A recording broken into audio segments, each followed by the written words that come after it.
안녕하세요. 부킹부킹의 윤꾼입니다. 오늘 이야기할 책은 소설 영웅문입니다.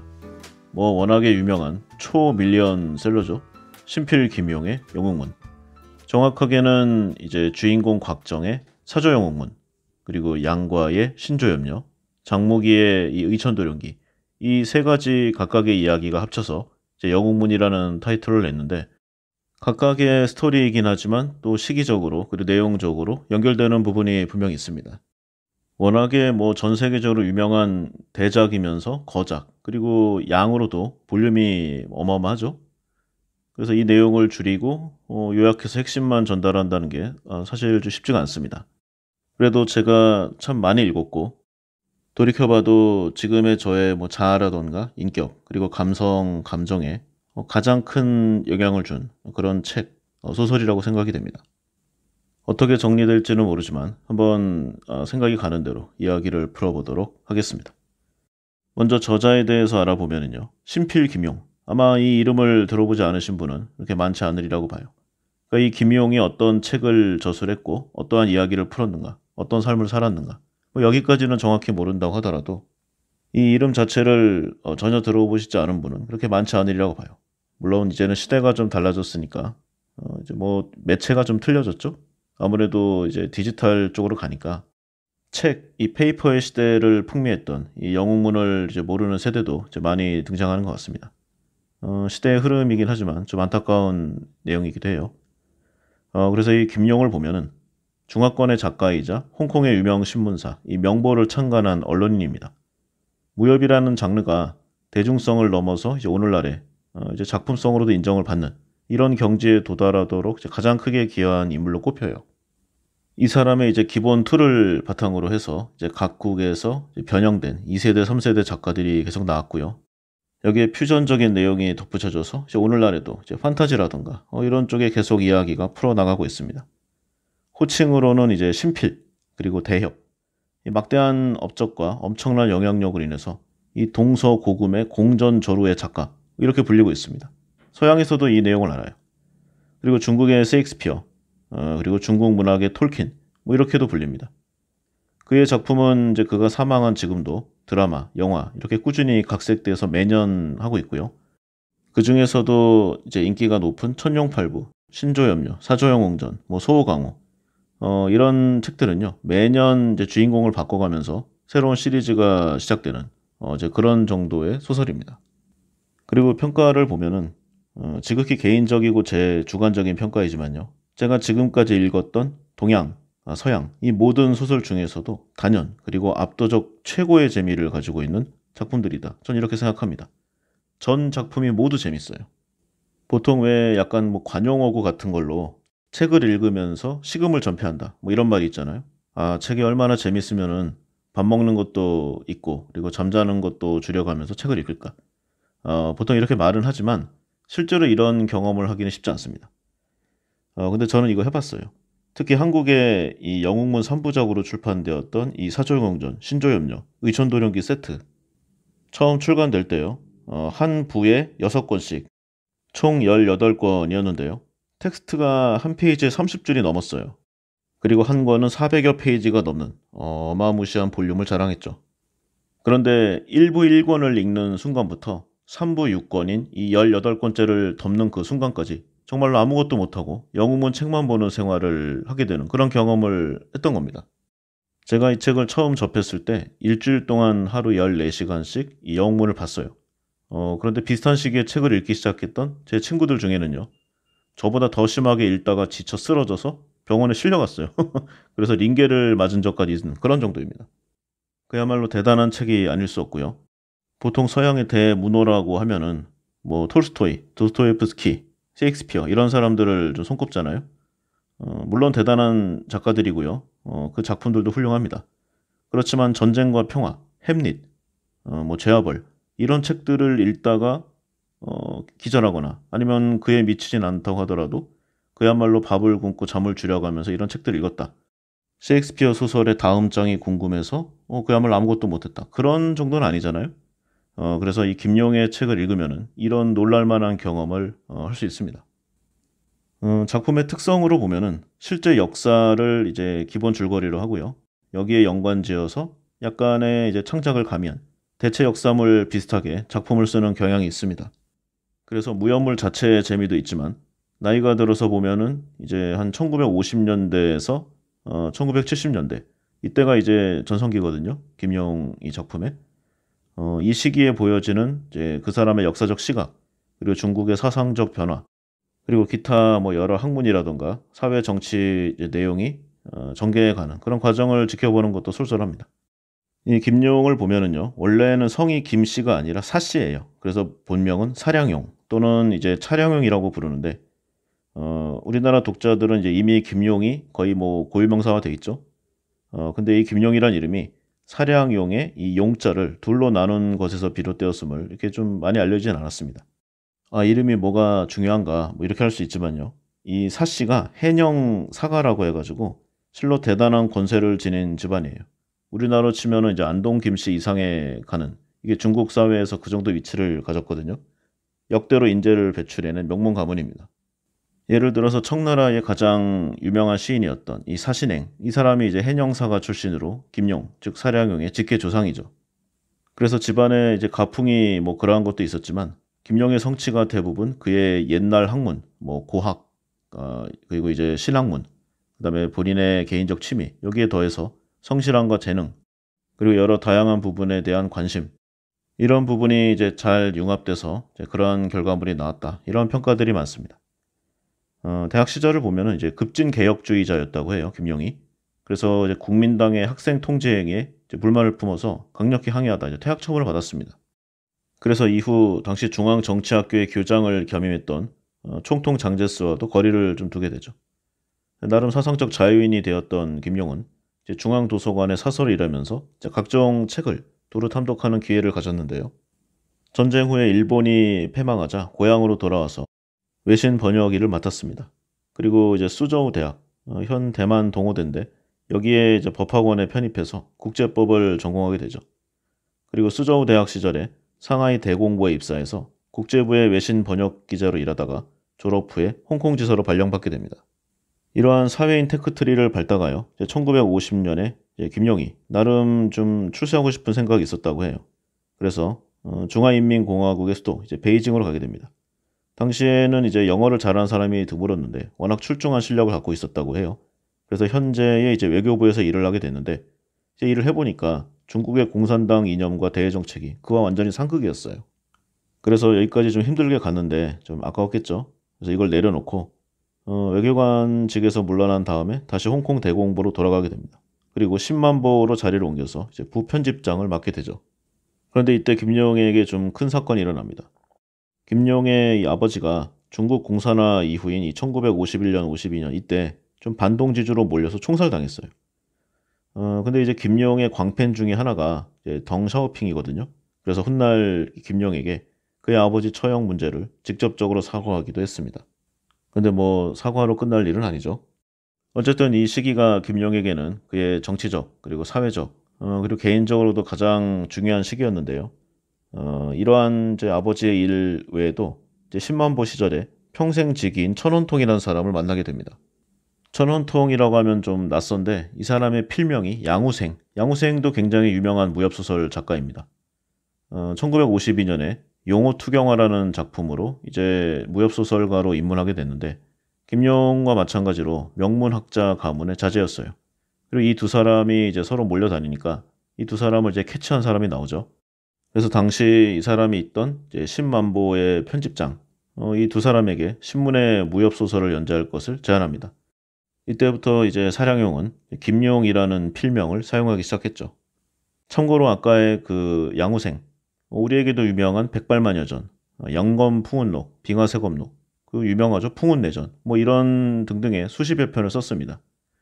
그러니까 김용이 워낙 대단해서 그렇지 이 양우생도 다섯 손가락 안에 드는 그런 대단한 작가예요.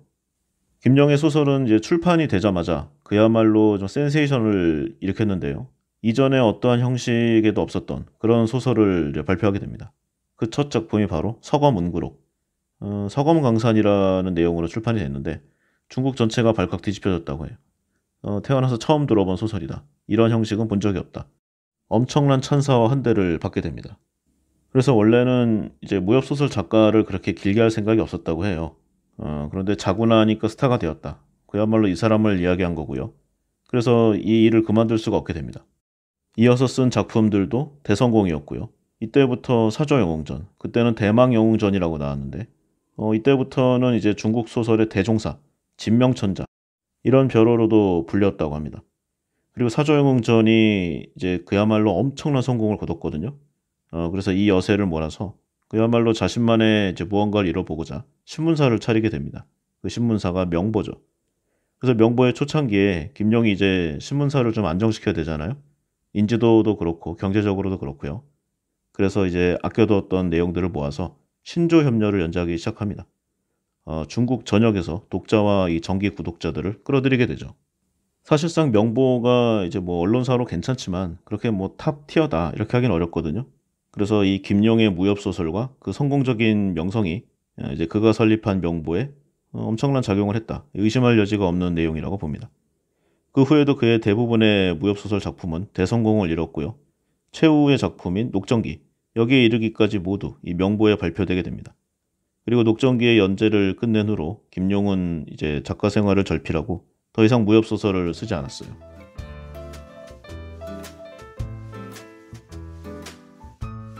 작가 이외의 개인적인 성향으로 보면은 이제 발레를 좋아했다고 합니다. 그 당시로서는 드문 이 춤을 연습하는 걸 좋아했고 고전 음악이라던가 미술 등에도 아주 높은 소양을 지니고 있었다고 합니다. 그 밖에도 바둑두기를 좋아해서 이 쌍육과 바둑의 수, 기타 그 이치 등에 대해서 아주 많은 시간과 노력을 쏟아부었다고 해요. 그리고 여기에서 상대를 구하는데 그야말로 갖은 노력을 아끼지 않아서 대륙과 대만의 수많은 바둑 고수들이 모두 김용의 친구였고 바둑의 프로 기사들 중에 상당수가 홍콩에 있는 김용의 집에서 이제 기회를 익히거나 아니면 이론을 이야기하면서 지냈다. 그러니까 일종의 사랑방이죠. 그런 미담들이 많이 전해오고 있습니다.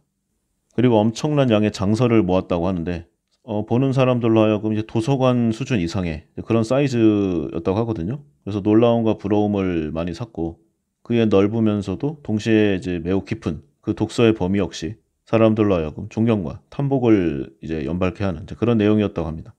그래서 거기에 있는 책을 다 읽었다는 것 자체가 엄청나죠. 그래서 김용이 이제 대단한 작가라는 점에는 이 사람의 소설을 읽어본 사람은 누구나 느낄 수 있습니다. 그래서 작가 이야기는 이 정도 하고요. 독자들이 그토록 재밌어했던 김용의 작품들을 한번 이야기해 보도록 하겠습니다. 이제 김용 소설의 앞글자를 따서 14자로 된 이 한 편의 대련이 있습니다. 비설연천 사백록 소서신협 의벽원. 이 대련이 이제 다음과 같아요. 비는 비호외전, 설은 설산비호, 연은 연성결, 천은 천룡팔부, 사는 사조영웅전, 백은 백마소성풍, 녹은 녹정기, 그리고 소는 소호강호고요. 서는 서거문구로. 이게 조금 좀 마이너죠, 상대적으로. 그리고 신은 신조협녀고요. 협은 협객행. 이게 우리나라에는 이제 영화로 많이 이제 각색이 됐는데 실제 내용과는 다른 이제 버전으로 많이 왔어요. 그래서 책으로 읽어보시기를 권합니다. 그리고 의는 의천도령이고요. 벽은 벽혈검, 그리고 원은 원앙도입니다. 이렇게 14가지 이제 대구에 추가로 원려검 하나를 더해서 총 15부의 작품이 김용의 정식 작품이죠.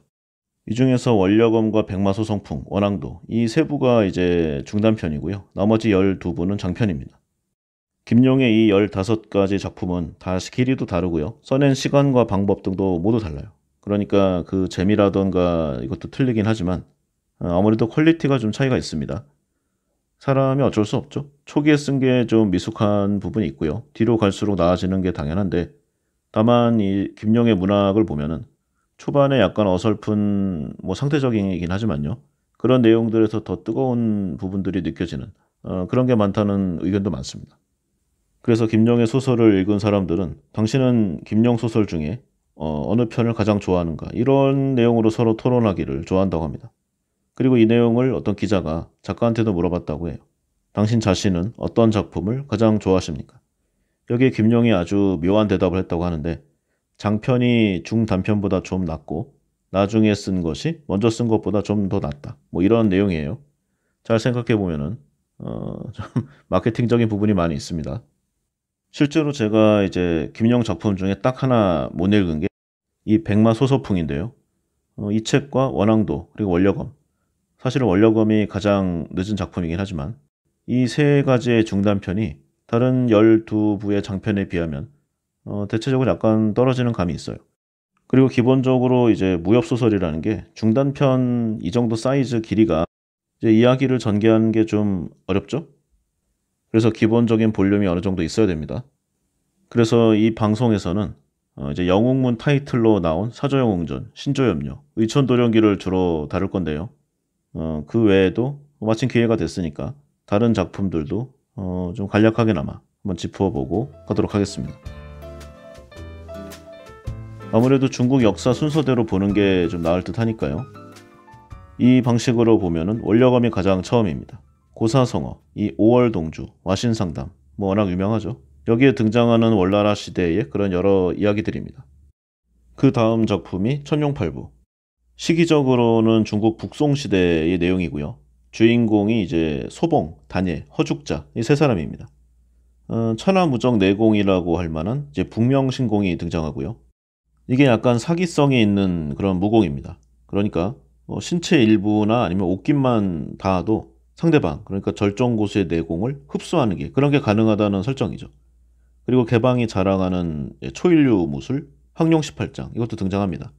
그리고 운남 대리국의 일양지, 그리고 여기 업그레이드 버전인 육맥신검 이제 이런 무술들이 서로 교차하면서 대결을 하고 주인공들의 여러 인생 역정이 얽히고 설키면서 이야기가 이어집니다. 그리고 주요 캐릭터를 뭐 잠깐 보면은요. 무공을 할 줄은 모르지만 이론적으로 아는 거는 많은 이 무학 이론 대가, 절세미녀 왕언, 그리고 아주 무서운 무공의 소유자 모용세가가 등장하는 뭐 이런 내용들입니다. 무엇보다 백미가 이야기 말미에 등장하는 이 소림사의 이름 없는 스님인데요. 늙은 스님인데 약간 까메오적이에요. 그런데 무술은 압도적, 최고예요. 그리고 전반적인 이야기 패턴이 이제 주인공 단예, 그리고 개방방주, 소봉, 소림사의 허죽 이런 사람들이 계속 나오면서 이제 영웅이란 무엇인가를 이제 보여주는 그런 내용입니다. 단예가 보여주는 소요파의 북명신공, 그리고 대리 단씨의 이제 가전무공인 육맥신검. 이게 김용의 소설 중에서도 가장 강하고 그 내공 수위가 가장 높은 축에 드는 그런 무술이에요. 또 단예의 의형인 맏형 소봉. 이제 나중에는 이제 거란인 소봉으로 밝혀지면서 영웅에서 악적의 스타일이 되고 말았지만 끝까지 형제들에게 지키는 신의, 그리고 국가에 대한 이런 의리, 누구도 따를 수 없는 그런 남자의 모습을 보여줍니다. 이때 소봉이 쓰는 무공이 개방방주의 동문절학 항룡 18장과 이 타구봉법인데요. 이게 다음 소설인 사조영웅문에서 다시 구사되는 그런 무공입니다. 그리고 허죽자, 원래는 소림사의 좀 파괴승, 땡중인데요. 소요파의 이제 절대고수, 무해자의 내공을 물려받게 됩니다. 그리고 서로 이제 여러 내용이 또 있다가 단예가 이제 북명신공과 능파미보, 허죽은 소무상과 대무상 이걸 전수받으면서 이제 어디까지 갈 수 있나 이런 좀 선의의 대결도 펼쳐지죠. 또 하나의 주인공인 허죽자가 천성적인 착함으로 소요파의 원한 관계를 해결해주고 천산동무의 뒤를 잇게 되면서 이제 착한 마무리를 하는 그런 내용도 있습니다. 천룡팔부는 총 10권인데요. 처음에는 이 3명의 주인공 중 하나인 단예가 이 무공을 배우게 되는 과정이 주를 이룹니다. 그리고 중반부는 단예가 다른 주인공인 소봉을 만나서 여러 모험을 하는 그런 과정이고요. 후반부에 가면은 허죽자의 이야기가 더해지면서 더욱 흥미진진한 전개가 펼쳐지는 그런 작품입니다.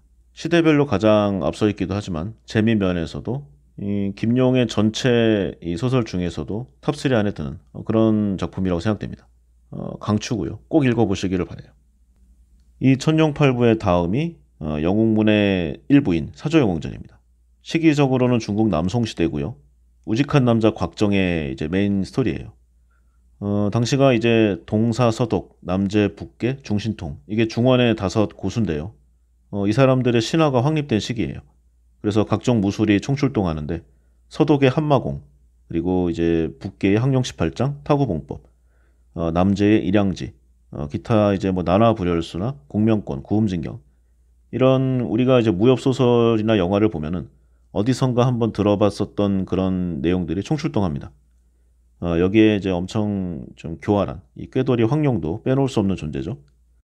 내용을 보면은요, 뒤에 다시 구체적으로 이야기하겠지만, 이제 무공의 둔재인 주인공 곽정, 답답하다고 느껴질 정도로 착한 성품으로 당대 절세미녀 황룡을 아내로 맞이하고 동사 황약사를 장인으로 두게 됩니다. 대단한 출세죠.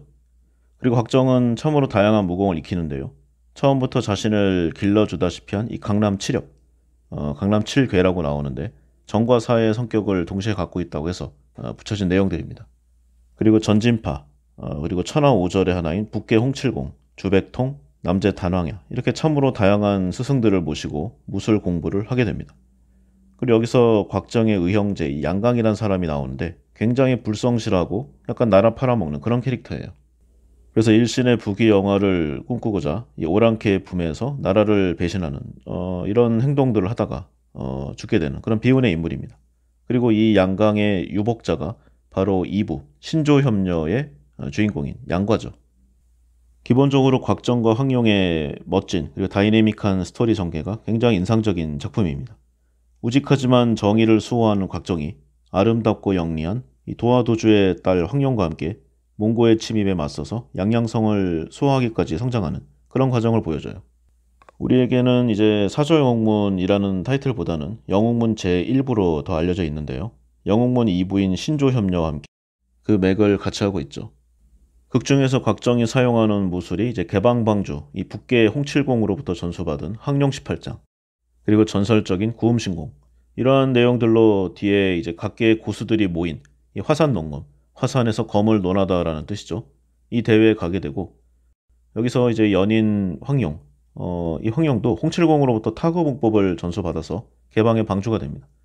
여자가 중원 최고 거지 집단의 우두머리가 되니까 좀 모양새가 안 좋지만 당시에 이제 80만을 넘어선다는 그런 엄청난 사이즈거든요. 그러니까 이들이 갖고 있는 피플 파워 그리고 정보의 양과 질이 상상을 초월하죠. 이런 대문파, 대집단의 헤드쿼터가 됐다는 게 좀 대단한 일입니다. 게다가 이 황룡의 아버지는 또 다른 천하 5명의 고수 중의 하나인 동쪽의 사이한 인물, 황약사. 그러니까 뭐 금수저로 태어난 사람이 사회에서도 이제 CEO 이상으로 성장했다. 뭐 그렇게 보면은 무난하죠. 대단한 일이 아닐 수 없습니다.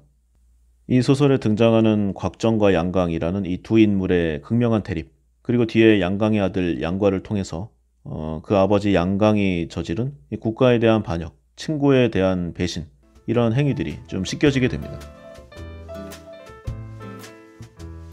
자, 이 정도가 이제 1부고요. 그리고 2부가 신조협녀, 이제 남송 말의 이제 중국 시대 이야기고요. 비운의 외파리, 무술의 천재 양과의 그런 스토리입니다. 이 두 사람이 서로 적인데요. 북계 홍칠공, 소독 구양보, 이 두 사람으로부터 동시에 무공을 배우게 되는 참으로 엄청난 기연을 갖게 됩니다. 후에 신조대엽이라고 불리면서 전설적인 검법 독고구검을 엄청난 사이즈와 놀랄 만큼 영리한 이 지능을 가진 이 신조라는 새로부터 배우게 됩니다. 이 신조가 이제 독고구검과 인연이 있는 이제 그런 새로 나오거든요. 그래서 신조와 함께 한다고 해서 이 중원 무술계에서의 표로가 신조협녀입니다. 당대의 고수인 주백통으로부터 극찬을 받은 이 아면소원장이라는 무공을 창안했고요. 그리고 그의 부인이 이제 중신통 왕중양의 호족수였던 고묘파의 전인 소용녀입니다. 그래서 이 양과가 새로운 중원 5대 고수에 이제 들어오게 되면서 동사, 서광, 남승, 북협, 중안동 이런 식으로 이제 죽은 사람과 이제 무공이 떨어진 사람, 그리고 이제 강호에서 뜻을 버린 사람, 이런 사람들을 뺀 다음에 새로운 천하 5절에 자리 잡게 되죠. 소설을 보면은 양과는 천성적으로 좀 악하지 않은 인물이지만 워낙에 출중해요. 생긴 것도 아주 잘생긴 절세 미남자고요. 한번 들으면 잊지 않는 엄청난 기억력, 암기력, 그리고 이걸 이해하는 이해력도 탁월하고요. 그리고 보통 머리가 좋은 사람은 약간 게으르기 마련인데 노력도 대단합니다.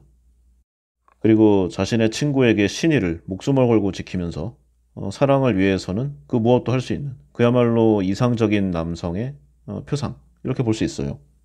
그래서 김용의 이제 15개 이 작품 중에서 이 신조의 양과의 인기가 항상 1, 2위를 다투고 있습니다.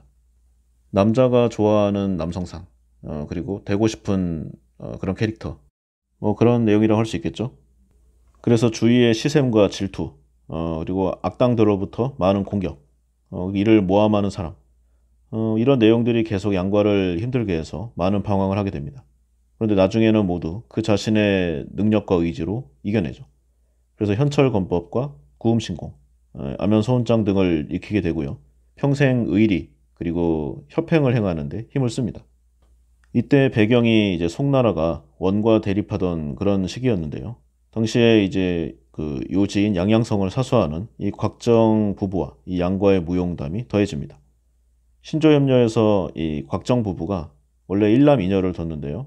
마지막 쌍둥이 중에 딸이 이제 곽양, 후일 이제 아미파, 그러니까 뭐 소림파, 무당파, 아미파, 화산파 이렇게 구파일방이라고 하잖아요. 개방까지 넣어서 그 중에 이제 여성들로만 이루어진 아미파의 창시자가 됩니다. 신조협녀 내에서는 이제 양과가 평생 소용녀 한 명과만 이제 사랑을 하는데요.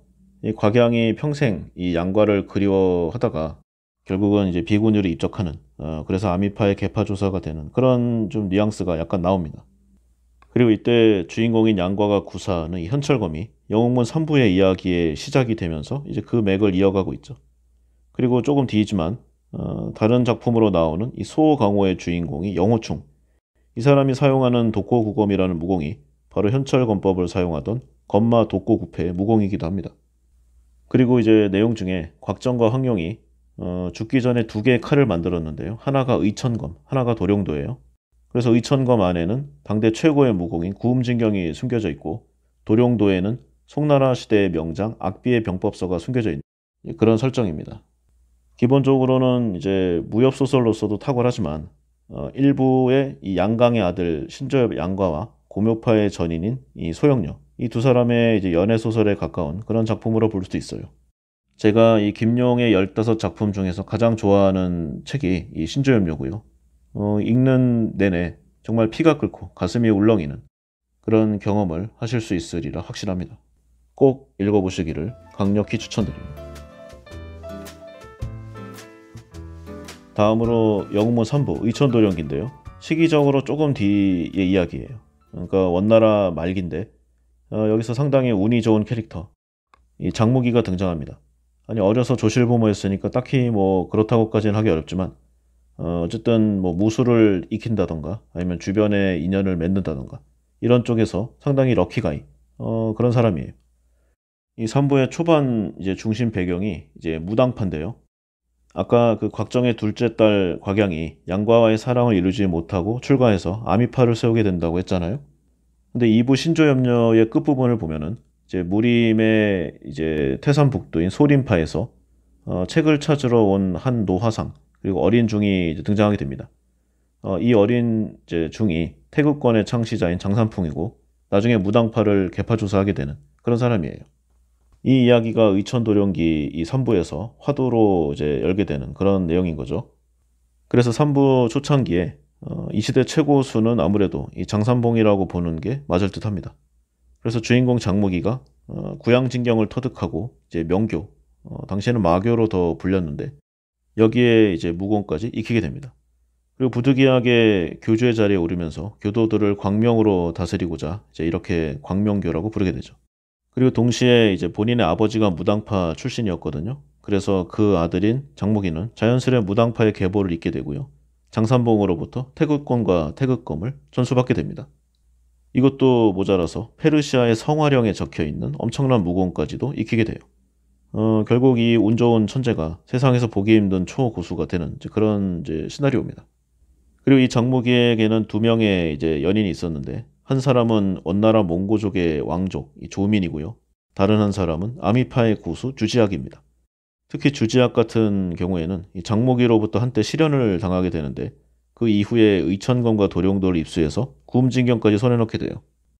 다만 그 배운 시기가 짧아서 2부 신조협 양과의 후예라고 좀 생각되는 그렇게 묘사가 되고 있는 다른 여자 캐릭터에게 혼쭐이 나는 그런 내용도 있어요. 그래서 여러 이야기가 또 얽히고요. 이제 사람들과의 뭐 배신, 모략 이런 게 아주 염증이 난 장무기가 이제 세상이 싫어져요. 그래서 조민과 주지학 이런 사람들과 산속으로 들어가면서 이제 좀 이제 퇴장하게 되고요. 이때 장무기 휘하에 있던 부하 중에 하나인 주원장이 후일 명나라를 세우고 황제의 자리에 오르게 되는 이제 그런 이야기가 이어집니다. 물론 실제 이야기를 상당히 각색한 거죠.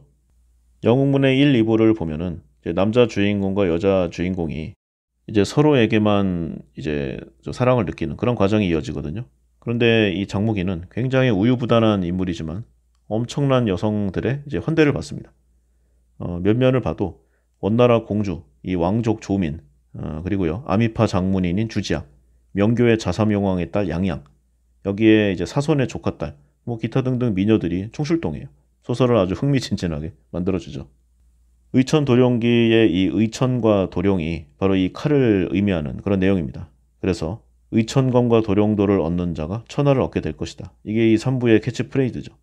여러 이야기 끝에 이 명교의 교주였던 장무기가 결국 명나라를 세운 주원장에게 속아 넘어가는, 그래서 떠나게 되는 뭐 그런 이야기가 좀 아쉽지만요. 사랑하는 여자 조민과 함께하는 이 상당한 해피엔딩. 그래서 이런 부분에서 좀 다행스럽게 잘 마무리가 된 예, 내용이라고 생각합니다. 그 다음이 이제 아마도 명나라 시절의 이야기라고 생각되는 협객행. 여기에 똑같이 생긴 이제 형제가 나오는 그런 이야기인데요. 형은 좀 망난이고 동생은 어려서 좀 납치를 당한 다음에 우여곡절 끝에 고생하는 뭐 그런 내용이에요. 극 중에 보면은 협객도라는 섬이 있어서 이 섬에서는 해마다 어떤 절대고수가 나와서 중원 무림에 죄를 짓거나 불순한 자들을 응징합니다. 이런 상황에 이제 주인공이 원래는 지금까지 나쁜 사람들에게 이용만 당하는 그런 인생을 살아왔어요.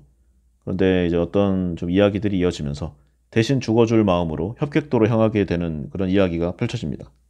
그러다 우연히 당대 시인 이백이 남긴 협객행이란 시를 보면서 그 안에 숨겨져 있던 이 절세 무공의 이치를 터득하게 돼요.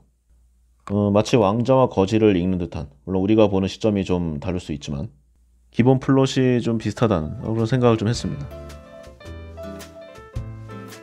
그리고 시기상 다음 작품이 소호강호. 이 정파와 사파의 입장 차이를 넘어서 두 남자의 우정을 지킨 그런 아름다운 이야기예요. 그래서 이 두 사람이 만든 피리와 검은고의 합주곡 이름이 소호강호입니다. 강호의 속박을 한바탕 웃음으로 뭐 헤쳐버린다. 뭐 그런 내용이죠. 그래서 기본적인 정과 사의 대립을 이야기한 건데, 이 정과 사, 이 정파와 사파라는 게 애초에 무공 수련의 과정의 차이 그뿐이거든요. 그러니까 기존에 이제 거대 문파에 가서 밑바탕에서부터 하나하나 쌓아 올라가는 게 이제 정, 약간의 좀 속성 과정을 추구하는 그런 걸 이제 사파라고 하는데, 오늘날로 말하면은 이제 셀러리맨이 이제 입사를 해서 이제 과장, 차장 그리고 임원으로 가는 이제 그 코스가 정파라고 할 수 있죠. 그리고 사파는 이제 이런 조직사회에 양이 안 찬다. 그러면은 벤처를 창업한다거나 아니면 자신의 회사를 만든다거나 이제 그런 거를 좀 사파라고 볼 수 있어요. 이게 이미 어느 정도의 위치에 선 이 위에 있는 사람들이 그어놓은 하나의 기준일 뿐입니다. 그러니까 아무 의미가 없어요. 그래서 이 플롯을 이제 배경 그리고 스타트로 하고요. 시기적으로는 명나라로 예상이 됩니다. 명나라 중기 정도로 보면 될 것 같은데, 그래서 사조영웅전, 신조협력, 의천도룡기 이 전에 이제 영웅문에 등장하던 이 문파들은 거의 사라졌어요. 그래서 오악건파라고 해서 이제 낯선 문파들이 보이고요. 이전 시기에 의천도룡기와 협객행의 시기를 지나면서 많은 문파의 고수들이 죽었고 그 자리를 새로운 신흥 세력이 메꿨다. 뭐 이런 설정이라고 생각하면 무난할 듯합니다. 그래서 이 소호강호의 주인공이 화산파 영호충, 바로 장문 악불군이라는 사람의 수제자인데요. 우연히 이 전대의 선배 고수인 풍청향으로부터 전설의 독고구검을 전수받게 됩니다. 그는 이 검을 가지고 무당파의 태극검과 겨루는데 요행이 좀 승리를 거둬요. 그래서 이때부터 자신의 이름을 본격적으로 떨치기 시작하죠. 소강호가 이제 제목 그대로 강호를 비웃는다는 뜻인데, 한때는 정치를 비판한 풍자소설이라는 이런 평이 있을 정도로 등장인물 중에 아주 약간의 선한 사람을 빼고는 죄다 악인, 그리고 아주 교활하고 잔머리 굴리는 이제 그런 캐릭터들로 가득 차 있어요. 특히 주인공 영호충의 사부인 악불군이야말로 위선자의 표본이죠. 그래서 전반적으로 혼란스러운 세태가 이어지는데, 이런 소강호의 이런 난잡함, 그리고 사람들의 이런 어리석음, 교활함, 혼란스러운 세상, 이게 이후에 벽혈검으로 그대로 계승되었다가 녹정기를 지나서 연산결로 완결을 짓는다. 이게 이제 김용 이 문학의 스토리 라인이라고 좀 생각이 됩니다. 중간에 약간 틀릴 수는 있어요. 그리고 이 영호충이 전설의 독고구검을 이 풍청형에게 사사받았고요. 풍청형은 누군가? 아마도 양과의 후예겠지만 그런 사람에게 독고구검을 전수받았겠죠. 그렇다면 이전에 의천도룡기에 등장하는 이 양과의 후예라고 짐작되는 젊은 여인, 말년의 풍창영에게 우연히 가르쳐줬다, 전수했다. 이렇게 볼 수도 있을 것입니다. 다만 신조협녀에 나오는 독고우검은 어떤 좀 지고무상한 경지를 나타내는 그런 깨달음의 경지를 띄어요. 그에 비해서 이 소호강호의 독고우검은 상당히 좀 전투적인, 좀 기술적인 그런 데 치우친 감이 없잖아 있어요. 그래서 전반적인 무술의 기교는 좀 떨어졌다. 이 김용의 문학이 좀 앞선 사람들이 무술이 좀 뛰어납니다. 그리고 뒤로 갈수록 좀 떨어져요. 물론 등장인물들의 이제 무공이 앞선 세대, 뒷세대와 직접적으로 비교할 수가 없습니다. 그냥 사람들이 중간에 하는 대화, 그리고 어떤 뭐 서적에 나오는 이런 문구들, 그런 걸로 그냥 유추할 뿐이죠.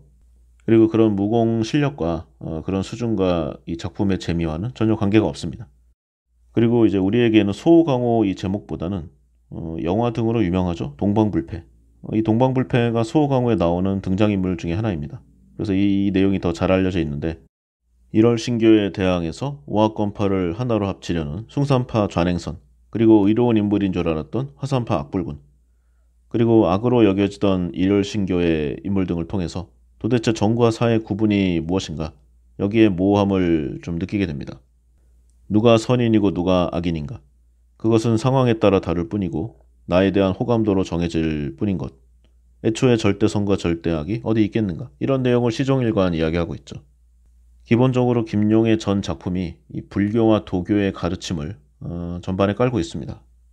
그래서 읽다 보면은 좀 인간 세상의 허망함, 인생의 무상함, 이런 것들을 좀 많이 보고 이렇게 생각하게 되죠.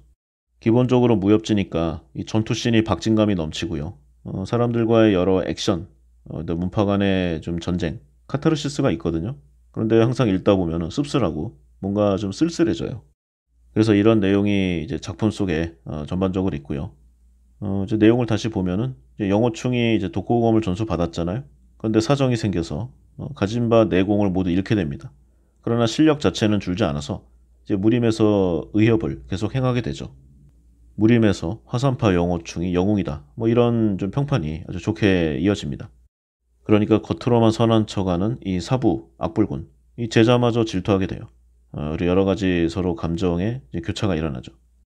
그리고 영호충은 연인인 이 영영이 1월 신교의 전 교주의 딸임을 알게 되는데, 그럼에도 불구하고 사랑하는 그녀 혼인을 하게 됩니다. 물론 모든 일을 해결한 뒤에요. 그리고 1월 신교의 전 교주였던 이마행, 마지막까지 욕심을 버리지 못하죠. 딸 영영을 앞세워서 이제 영호충을 회유하고 포섭하는 그런 행동을 계속합니다. 원래 이 이마행이 제자였던 이 동방불패에게 규화보전이라는 무공을 전수했거든요. 그런데 이 무공은 이제 남성을 거세야, 그러니까 환관이 되어야만 연마할 수 있는 그런 무공입니다. 극중에 등장하는 이제 부기표국이라는 곳의 건법과 그 원을 같이 하고 있죠. 그래서 동방불패가 이제 규화보전을 익혀서 임야행을 이제 몰아내게 되는데, 그래서 지하 내옥에 갇혀 있던 그를 영호충이 구해주면서 인연을 맺게 됩니다. 그리고 흡성대법이라는 무공을 전해주지만 화산파 영호충 이 사람 공명정대한 사람이거든요. 이걸 받지 않아요. 여기서의 흡성대법은 과거 천룡팔부에 나왔던 그 소요파의 북명신공을 본뜬 그 내용입니다. 단예가 사용하기도 했죠. 그리고 영화 동방불패가 이제 이 소강호를 모티브로 해서 임청아 여배우를 이제 주인공으로 내세운 이제 그런 걸로 시리즈로 히트를 쳤어요. 그 외 여러 버전으로도 각색이 되었고, 김용의 모든 이제 책이 그렇지만 재밌습니다. 매우 재밌고요. 사람에 따라서는 천룡팔부나 녹정기보다도 이 소강호를 1번으로 치는 가장 재밌다고 생각하는 사람들도 많이 있어요. 무협지로서의 화끈함과 소설로서의 재미, 그리고 이 문학 서적이 주는 감동, 그리고 인생을 돌아보게 하는 뭐 여러 가지 내용들. 이 책 한 권에 인생이 있다. 가히 이렇게도 말할 수 있을 정도입니다. 꼭 이 책도 읽어보시기를 바랍니다. 다음이 이제 명나라 마렵 시기의 벽혈검인데요. 이때 명나라 장군의 후예인 이 원승지, 그리고 제2의 황룡이라고 불러도 괜찮을 이 똑똑한 청청이란 아가씨가 등장합니다. 똑똑하다기보다는 좀 표독스럽다고 할 수 있는데, 어쨌든 이 사람들이 주인공이고요. 명나라의 명장군이었던 원장군의 후손 원승지, 화산파에서 무공을 닦게 됩니다. 이전 소호강호 영호충의 그 화산파예요. 그래서 우연한 기회를 통해서 금사구를 발견하고 금사검과 금사검법을 얻은 다음에 최고수 반열에 오르게 돼요. 하지만 우리가 역사상 알고 있는 이자성의 난에 휩쓸리게 되면서 이제 그는 그 이자성의 난이 뭔가 잘못된 것임을 알게 되고 이제 대륙을 떠나게 됩니다. 원숭지가 만난 이자성과 절세미녀 그리고 명나라의 공주들 다음 소설에서도 계속 등장하고요. 원숭지의 이름도 이제 녹정기 등에서 계속 만날 수 있게 됩니다. 이렇게 명나라의 시기가 저물고요. 이제 청나라 강희제 시대로 와서 이제 주인공 위소보의 파란만장한 일대기를 다룬 녹정기의 이야기예요. 이 시기에 오면은 이제 김용이 세상에서 제일로 무서운 것은 어떤 무기나 아니면 무술 이런 게 아니라 바로 사람의 마음이라고 단언하고 있는데요. 이 녹정기에 등장하는 많은 절세 고수들이 아주 교활하고 똑똑한 위소보의 세치혀로 인해서 큰 곤욕을 당하거나 죽게 됩니다. 상당히 긴 작품이에요. 편집에 따라 다른데 제가 본 것은 예전 그 중원문화사란 곳에 출판된 이제 11권짜리로 기억이 돼요. 상당히 빽빽하게 한 350페이지 정도. 각 권이 이러니까 읽는 데만도 좀 한 2, 3주일 걸렸습니다. 그리고 위소보라는 이 영웅이 좀 많이 모자라는 캐릭터거든요. 그러니까 천룡팔부나 아니면 영웅문 3부작, 소호강호. 여기는 주인공이 다 절세 고수잖아요. 때로는 여기다가 플러스로 미남자 그리고 다재다능한 사람 기타 많은 베네핏들이 있는데 위소보는 잔머리 하나밖에 없습니다. 원래 무술을 배울 기회 자체는 많았어요. 뛰어난 고수들로부터 여러 무공을 전수받았지만 천성으로 인해서 배운 것이라고는 경궁술 하나 그리고 여러 권력을 등에 업은 위세뿐이었습니다. 하지만 개인적으로는 부러운 감이 많은 그런 캐릭터예요. 왜냐하면 절세의 8미녀를 얻었기 때문이죠. 왜냐하면 7명인지 8명인지 잘 기억이 안 나는데 하여튼 이런 엄청난 미녀들을 얻었기 때문이에요. 청나라를 배경으로 이 궁중에서 황제의 친구로서 모반과 계략 등에서 꿋꿋이 살아남는 이 위소보. 이 김용의 엄청난 글솜씨에 반하게 됩니다. 이 소설 처음부터 끝까지 각계의 중원의 고수들이 계속 등장하는데 위소보는 뭐 싸움을 할 줄 모르잖아요. 보통의 남자보다도 훨씬 약한 이제 그런 정도입니다. 그런데 오로지 잔머리, 장꾀 그리고 이 혀, 예, 이 말하는 재주 하나만으로 이 모든 사람들을 무릎 꿇리고 때로는 죽이게 되고 그런 엄청난 활약을 펼칩니다. 그리고 마침내는 절대 권력의 청나라 강희제의 제1번 공신으로 가게 되고요. 당대의 이제 변방 세력이었던 뭐 오삼계라던가 기타 여러 군벌들, 그다음에 각계의 고수들을 모두 발 아래 꼴리게 됩니다. 반청복명의 천지회 진근남, 그리고 벽할검에서 원숭지에게 경공을 물려주었던 기인, 그리고 그 원숭지를 잊지 못하는 지금은 비구니가 된 명나라의 마지막 공주, 전부 다 이 위소보의 스승들이에요. 그리고 이 위소보가 이자성의 최후를 보는 인물이기도 하고요. 역사의 큰 획을 긋는 일을 하는 그런 액션들이 많습니다. 시대적 배경이 그러다 보니까 마지막에 러시아까지 정벌이라 보긴 전투에서 이겼다고 하는 게 맞겠죠? 그래서 이 글로벌 사이즈고요. 마지막에는 궁중을 떠나서 황제를 속이고 잠적하면서 이제 녹정기는 끝을 맺게 돼요. 의외로 중국 사람들 사이에서는 이 녹정기의 작품의 우수성은 인정하지만 위소보는 싫어한다고 합니다. 아무래도 이 현실에서는 좀 구사하기 힘든 초현실적인 좀 멋있는 캐릭터에게 자신을 투영하고 싶겠죠? 그런데 그런 의미에서 위소보는 많이 부족하다는 그런 느낌이 확실히 있습니다. 특별히 어떤 무공을 구사하는 그런 뛰어난 인물이 아니에요. 주인공 위소보. 하지만 평범함에서 살아남기 위한 좀 필사적인 액션 그리고 좀 지략 이런 걸 하는 과정 중에서 대리만족을 얻게 되는 건지도 모릅니다. 저는 상당히 재밌게 봤고요. 김용 15부작 중에서 작품성으로는 최고라고 생각합니다. 물론 재미도 있고요. 그리고 이기적이고 상당히 교활한 인물성으로 묘사가 되지만 그는 자신의 친구라고 인정한 사람한테는 끝까지 의리를 지키는 자신만의 인생 철학을 고수해요. 이 청나라를 무너뜨리고 명나라를 다시 일으키려는 반청복명의 이 진근남 스승인데요. 그 다음에 가장 처음 만나게 되는 이 친구 청나라 강희제. 이 두 명의 친구가 서로를 죽이려 하는 관계이기에 처음부터 끝까지 괴로워합니다. 그러나 마지막에 둘 모두에게서 인정을 받고 결국 모든 것을 다 가진 상황에서 미련 없이 버리고 깔끔하게 떠나는 그런 쿨함을 뽐내기도 하죠. 다시 한번 말씀드리지만 개인적으로 이 녹정기를 무협 소설의 최고봉으로 생각하고 있습니다. 김용 소설의 최고봉이기도 하지만 모든 장르 문학을 다 포함해서요. 지금까지 제가 본 이제 모든 책 중에서는 저는 가장 1번이라고 최고라고 생각하고 있습니다. 당연히 사람 따라 틀리겠지만요. 제 기준으로는 이 녹정기 다음에 두 번째 재밌는 개인적으로 훌륭한 작품이라고 생각되는 것도 신조염녀거든요. 그러니까 전부 김용 작품이에요. 그래서 이 녹정기를 적극 강추하고요. 혹시 김용 작품 중에서 한 작품만 읽는다. 사실 요즘같이 바쁜 시기에 다들 시간이 없잖아요. 여건도 좀 어렵고. 그래서 이 15작품을 다 읽는다는 게 좀 어렵습니다. 지금부터 새로 시작해서. 그래서 만약에 하나만 읽는다고 하면은 저는 이 녹정기를 읽어보시라고 권하고 싶어요. 아니면은 신조연녀. 참고로 뭐 자신이 혹시 좀 마초적인 스타일을 좋아한다. 그러면은 천룡팔부도 괜찮습니다. 아무튼 어떤 작품이라도 좋으니까요. 장편이라고 생각되는 이 김용의 책을 어떤 종류라도 좋으니까 하나 좀 처음부터 끝까지 읽어보시기를 바래요. 이 책이 주는 이 소설의 재미를 10분 느끼실 수 있으리라 생각합니다.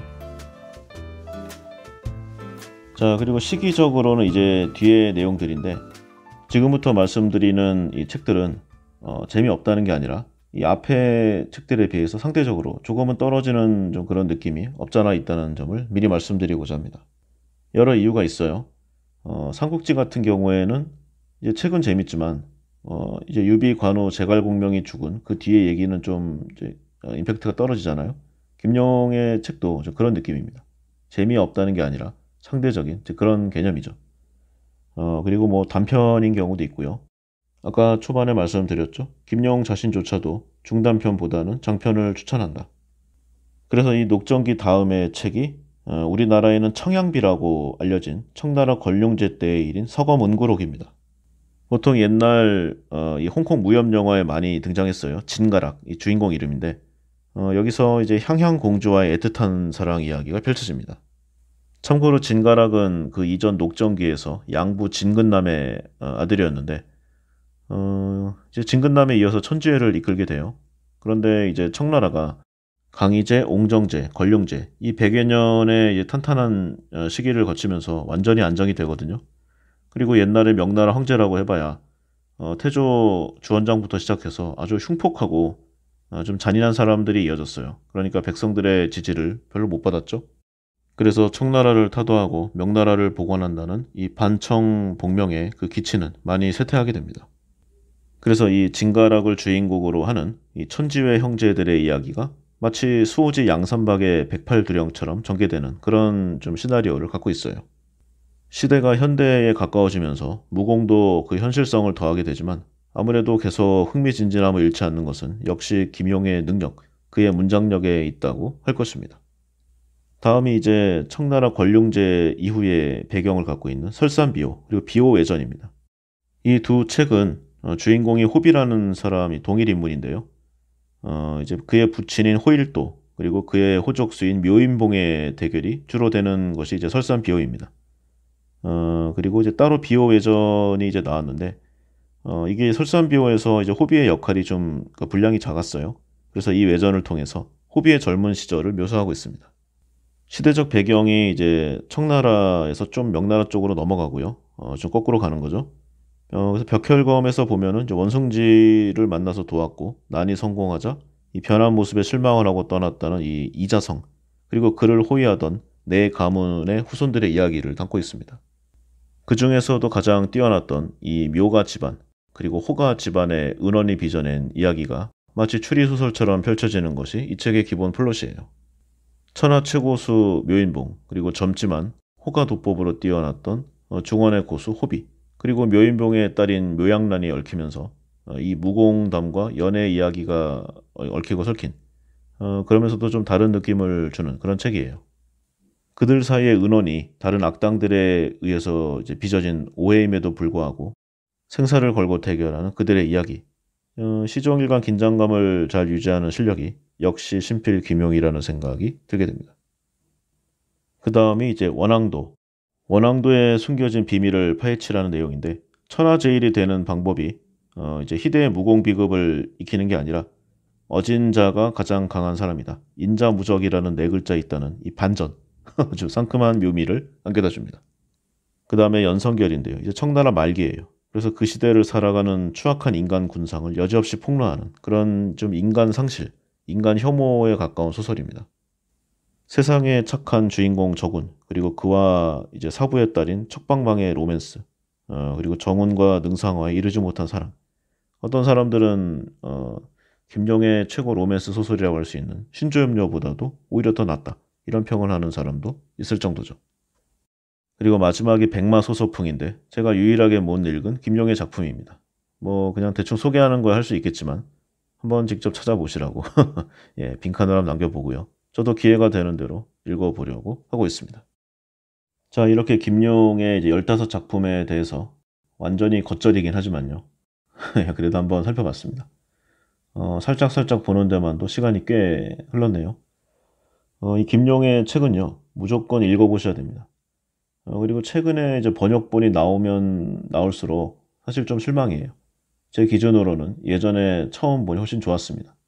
아무래도 이제 중국과의 관계가 있으니까 중국 정부가 추구하고 있는 또는 뭐 어쨌든 간에 중국에게 좀 안 좋은 내용은 좀 많이 좀 순화가 되는 것 같아요. 중국 입장에서. 그러다 보니까 소설로서의 재미가 떨어지고 그리고 이 신필 김용이 죽기 전까지 계속 개정판을 냈다고 합니다. 그런데 개정판을 낼 때마다 좀 실망하는 내용들이 많았어요. 저 역시 그중 하나고요. 그래서 혹시 구하실 수가 있다면 구판, 그러니까 중국어 서적으로 보는 것을 추천드리는데 뭐 소장하는 재미도 있으니까 한번 사서 모아보시는 것도 재밌지 않을까 한번 말씀드려봅니다. 자, 그래서 이제 영웅문이잖아요. 이 방송 타이틀이. 이제 이야기를 본격적으로 시작하려고 하는데 그 기준을 한번 좀 그어보고 정해보고 시작해야 될 것 같아요. 무슨 말이냐고 하면은 천하오절에 대한 이야기를 하려고 하는 거예요. 이 인물들이 영웅문 1부, 2부에서 이제 기준점이라고 할 수 있습니다. 그리고 비단 영웅문이 아니라고 해도 예를 들어서 뭐 누구누구는 소독 구양봉보다 강하다. 누구누구는 동사황약사보다 약하다. 뭐 이런 좀 말을 할 수 있어요. 그리고 대부분 이런 식으로 표현을 합니다. 그래서 김용 소설에서 빠지면 안 되는 인물들이면서 또 상당히 강자들이거든요. 그래서 많이 알려져 있는 이 천하오절, 이 사람들에 대한 좀 기준점을 먼저 말하고 시작하고자 합니다. 내용은 이거죠. 동사서독, 남제북계, 중신통. 먼저 동사는 한자 그대로 동쪽에 사악한 사람을 뜻합니다. 동사가 이제 악인은 아니지만 허례허식이 아니고 순전히 자기의 마음, 자기의 신념대로만 세상을 살아가는 그런 사람이에요. 그리고 화가 나면은 화풀이로 무지한 사람, 엄한 사람을 무참하게 죽여버리기도 해서 이 동사라는 칭호를 얻게 되었는데요. 그 지닌바 능력이 그야말로 엄청난 사람입니다. 천하에서 싸움 좀 한다, 무술이 세다 하는 이 천하의 모든 사람들 가운데 5손가락 안에 드는 초절정 고수예요. 거기다 약사란 명칭이 말해주듯 의학에도 정통하고요. 후일 이 의병과 관군의 합동으로 몽고군과 싸울 때는 전체 군의 전략가, 군사 역할을 맡을 정도의 전략 전문가입니다. 또 각종 시문과 고전, 학문에도 능통하고요. 평소 들고 다니는 퉁소로 구슬픈 음을 연주하면 주위의 모두가 눈물을 흘릴 정도로 음악에도 조예가 깊죠. 이외에도 그림, 바둑, 서예, 천문지리, 수학, 점성술, 기문오행술, 그리고 새로운 무기나 물건을 만들어내는 공학적 엔지니어링 능력, 여기에 본토와 멀리 떨어져 있는 섬을 지속 운영할 수 있게 여러모로 안배한 매니지먼트 능력까지. 과연 한 사람이 이 많은 것들을 다 할 수 있을까? 이런 생각이 들 정도의 팔방미인 엄친아입니다. 여기에 천하 미남의 외모까지 갖춰서 당대의 미녀들을 모조리 휘어잡죠. 책에도 살짝 언급되는데 원래는 무술로도 천하제일이 되고도 남을 정도였다고 해요. 하지만 여기저기 워낙 관심이 많아서 이 무술의 최고가 되지 못했다. 이게 기본 설정입니다. 도무지 말도 안 되는 그야말로 사기성 캐릭터가 아닐 수 없어요. 신조협녀의 주인공이자 열정의 아이콘이죠. 양과. 이 신조협 양과와 더불어서 제가 가장 좋아하는 캐릭터 중에 하나입니다. 엄격한 예법을 중시하던 당시에 답답하고 무능했던 송나라. 그 송나라의 허례허식을 비웃는 역할로도 활용되는 캐릭터예요. 전반적으로 정의의 편도 아니고 악당도 아닌 자신만의 길을 가는 자유주의자. 이런 상징의 설정입니다. 이러한 성격은 그의 무공에도 영향을 미쳐서요. 보통 한두 가지의 절정 무공으로 고수의 반열에 오르는 다른 사람들과는 다르게 그 진인바 무공의 수도 굉장히 복잡합니다. 칼을 쓰는 건법, 그리고 손을 쓰는 장법, 그 다음에 상대를 제압하고 꺾는 금나수, 그리고 악기를 이용하는 음공, 암기법, 모두 최고라고 하긴 어렵지만 최고 수준에는 오른 절정 무공을 보유하고 있죠. 그리고 다른 캐릭터들은 집안이 좋아서 자연스럽게 배우거나 아니면 운 좋게 선대의 스승을 만나는 이제 기연을 얻어서 고수가 되죠.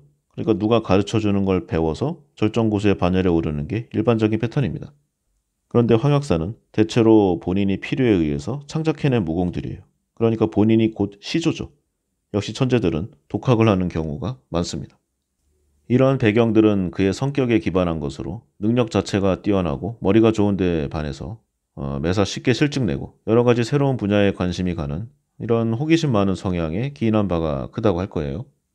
그래서 한 가지를 집중적으로 공부하고 연구하는 그런 다른 사람들에 비해서 만물의 이치는 같다는 사고방식으로 여러 가지를 연마하며 각기 다른 분야에서 시너지를 얻었던 황약사.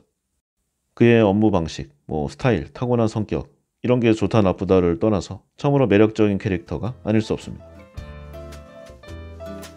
그리고 다음이 서독 구양봉. 참고로 이 5명 중에 서로 누가 강하다 이런 건 없습니다. 그냥 그날그날의 컨디션이죠. 서로 간에 상성 관계도 있을 수는 있고요. 그래서 서쪽의 독이라는 뜻인데 구양이 성씨입니다. 5명의 절세 고수인 천하 오절 중에서 악당 역할을 담당하고 있죠. 서역 출신으로 이제 백타산이라는 곳의 주인이고요. 독사와 독충을 키우면서 암습에 종종 사용하고 있습니다. 기본적으로 성격이 좀 비열하지만 하는 짓도 아주 좀 비겁하죠. 원래는 구양극이라는 조카가 있었지만 이게 죽었어요. 그래가지고 나중에 이제 양과를 자신의 이제 양아들로 삼으려고 합니다. 처음에는 반쯤 정신이 나가서 얼결에 이제 친해지게 됐는데 양과의 자질 그리고 자신에 대한 이 신의 성질을 보고 진심으로 감복해서 자신의 아들로 삼으려고 하죠. 2부 신조염려 기준으로 보면은 이제 양과한테는 초창기 이제 인물이에요. 자신에게 친절을 베푸는 몇 안 되는 사람이었는데 이런 생각을 하게 되는 좀 캐릭터예요. 일반적으로는 괜찮다는 평을 듣지만 나에게 나쁘게 행동하는 사람, 그리고 모든 사람에게 원망을 받지만 나에게 잘해주는 사람, 과연 좋은 사람은 누구인가? 누가 좋은 사람인가? 참으로 여러 가지를 생각하게 하는 캐릭터입니다. 대표적인 무공으로는 이제 온몸에 기를 응축해서 한 번에 이제 육탄 박치기를 하는 한마공. 이게 두꺼비 무공인데 여러 이제 홍콩 이제 무협 드라마에서 많이 나왔습니다. 그리고 구음진경을 이제 손에 넣어서 이걸 익히게 되는데 약간 잘못 익히게 돼요. 그래서 이제 그런 거 있죠. 주화인마에 빠졌다. 예, 그래서 그런 단계에 가서 나중에는 실제로 미쳐버립니다. 다음이 남제. 이 남쪽의 제왕이라는 뜻인데 남제 단지홍을 가리키는 말입니다. 원래는 이제 대리국의 황제였는데 극 중에 캐릭터 영고라는 사람이 있어요. 이 사람 때문에 황제의 직위를 버리고 스님이 됩니다. 스님이 되고 나서는 1등 대사로 불리게 되죠. 그래서 1등 대사로 활동할 때 예전에 황제 때 신복들이 그대로 따라오는데 이제 어초경독, 어는 어부, 원래는 수군 도독이었어요. 그리고 초는 나무꾼, 대장군 출신이고 경은 농부, 황제 친위대인 어림군의 총관이었습니다. 그리고 독은 서생, 원래는 승상이었어요. 그래서 다 대리국 고위인사들인데 이 사람들을 데리고 정치에서 물러난 것처럼 하지만 암중으로 대리국을 위한 많은 행동들을 하게 돼요.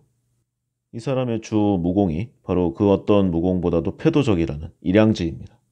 여러 무협 드라마, 영화에서 아마 많이 접해보셨을 거예요.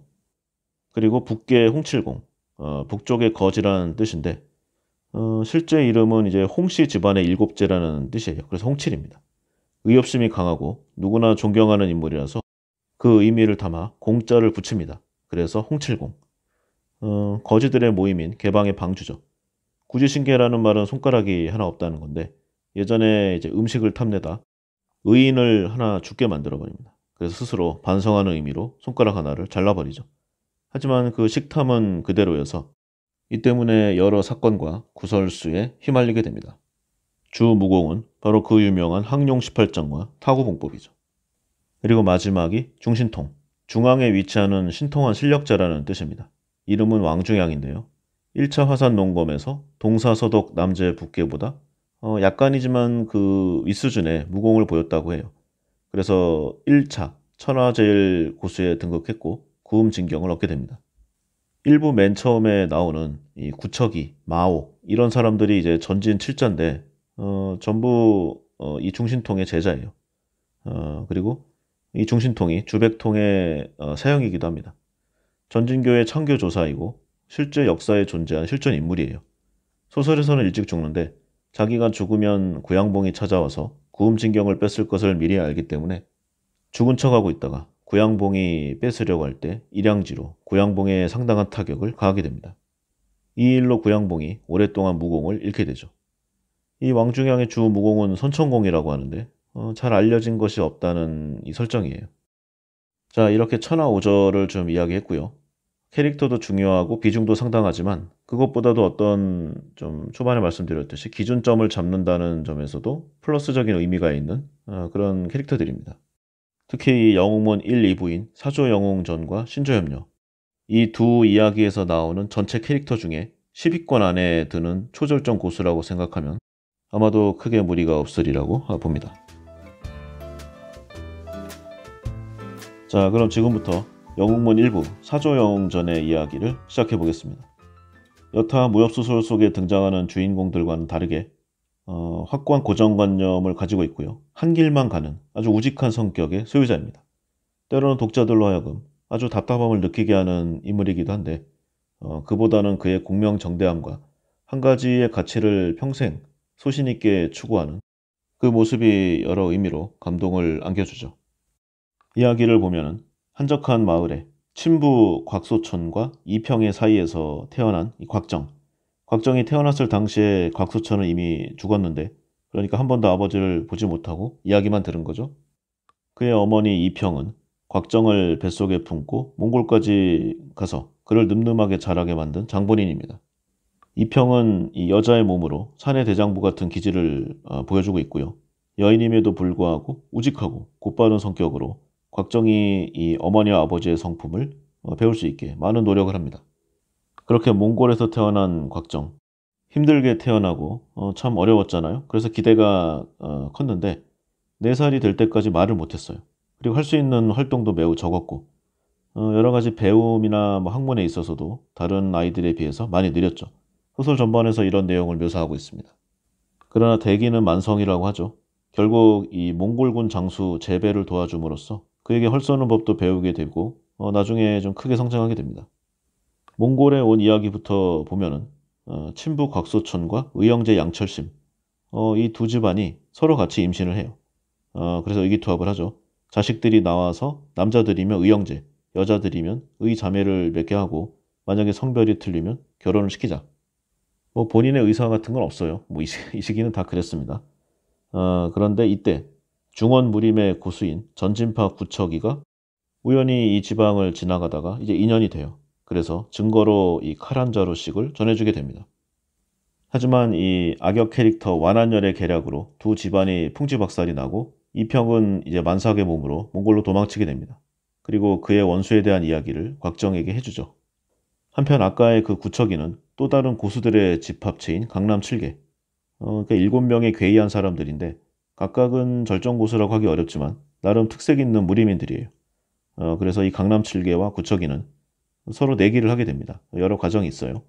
그 내기의 내용이 강남 7개는 곽정을 키우고 구척이는 양철심의 아들인 양강을 찾아서 서로 키워 대결을 한다. 그래서 이기는 자가 승리를 하는 그런 내기입니다. 그런데 이 내기의 내용이 좀 그렇잖아요. 수십 년을 기다려야 되는 참으로 인고의 시절을 보내야 되는 그런 건데 애초에 하면 안 되는 이제 그런 성격이에요. 그런데 서로 간의 자존심을 굽히지 못해서 결국은 이 수렁에 발을 담그게 되죠. 그런데 강남 7개는 처음부터 난관에 부딪혀요. 곽정 자체를 발견하는 것부터가 힘들었던 겁니다. 강남 7개가 몇 년 동안 곽정을 찾아 헤매다가 몽골에 와서야 겨우 이제 주인공 곽정을 만나게 되죠. 시작이 늦었으니까 마음이 조급하잖아요. 그래서 곽정에게 서로서로 무예를 알려주는데 조금 지나고 보니까 이 곽정의 자질이 형편없고 조금 많이 모자르는 부분에 상당히 안타까워해요. 하지만 인내심을 갖고 끝까지 알려주죠. 소설 속에서도 뭐 성치가 느리다, 머리가 나쁘다 이런 말이 계속 나옵니다.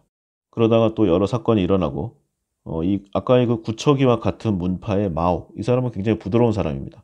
그래서 곽정이 마옥을 만나게 되는데 약간의 좀 인연을 맺게 돼요. 그래서 전진파의 내공을 다른 강남 7개 서부들을 모르게 익히게 되고, 곽정은 이것이 내공법인지 모르고 그냥 외우게 됩니다. 그런데 이게 큰 도움을 주죠.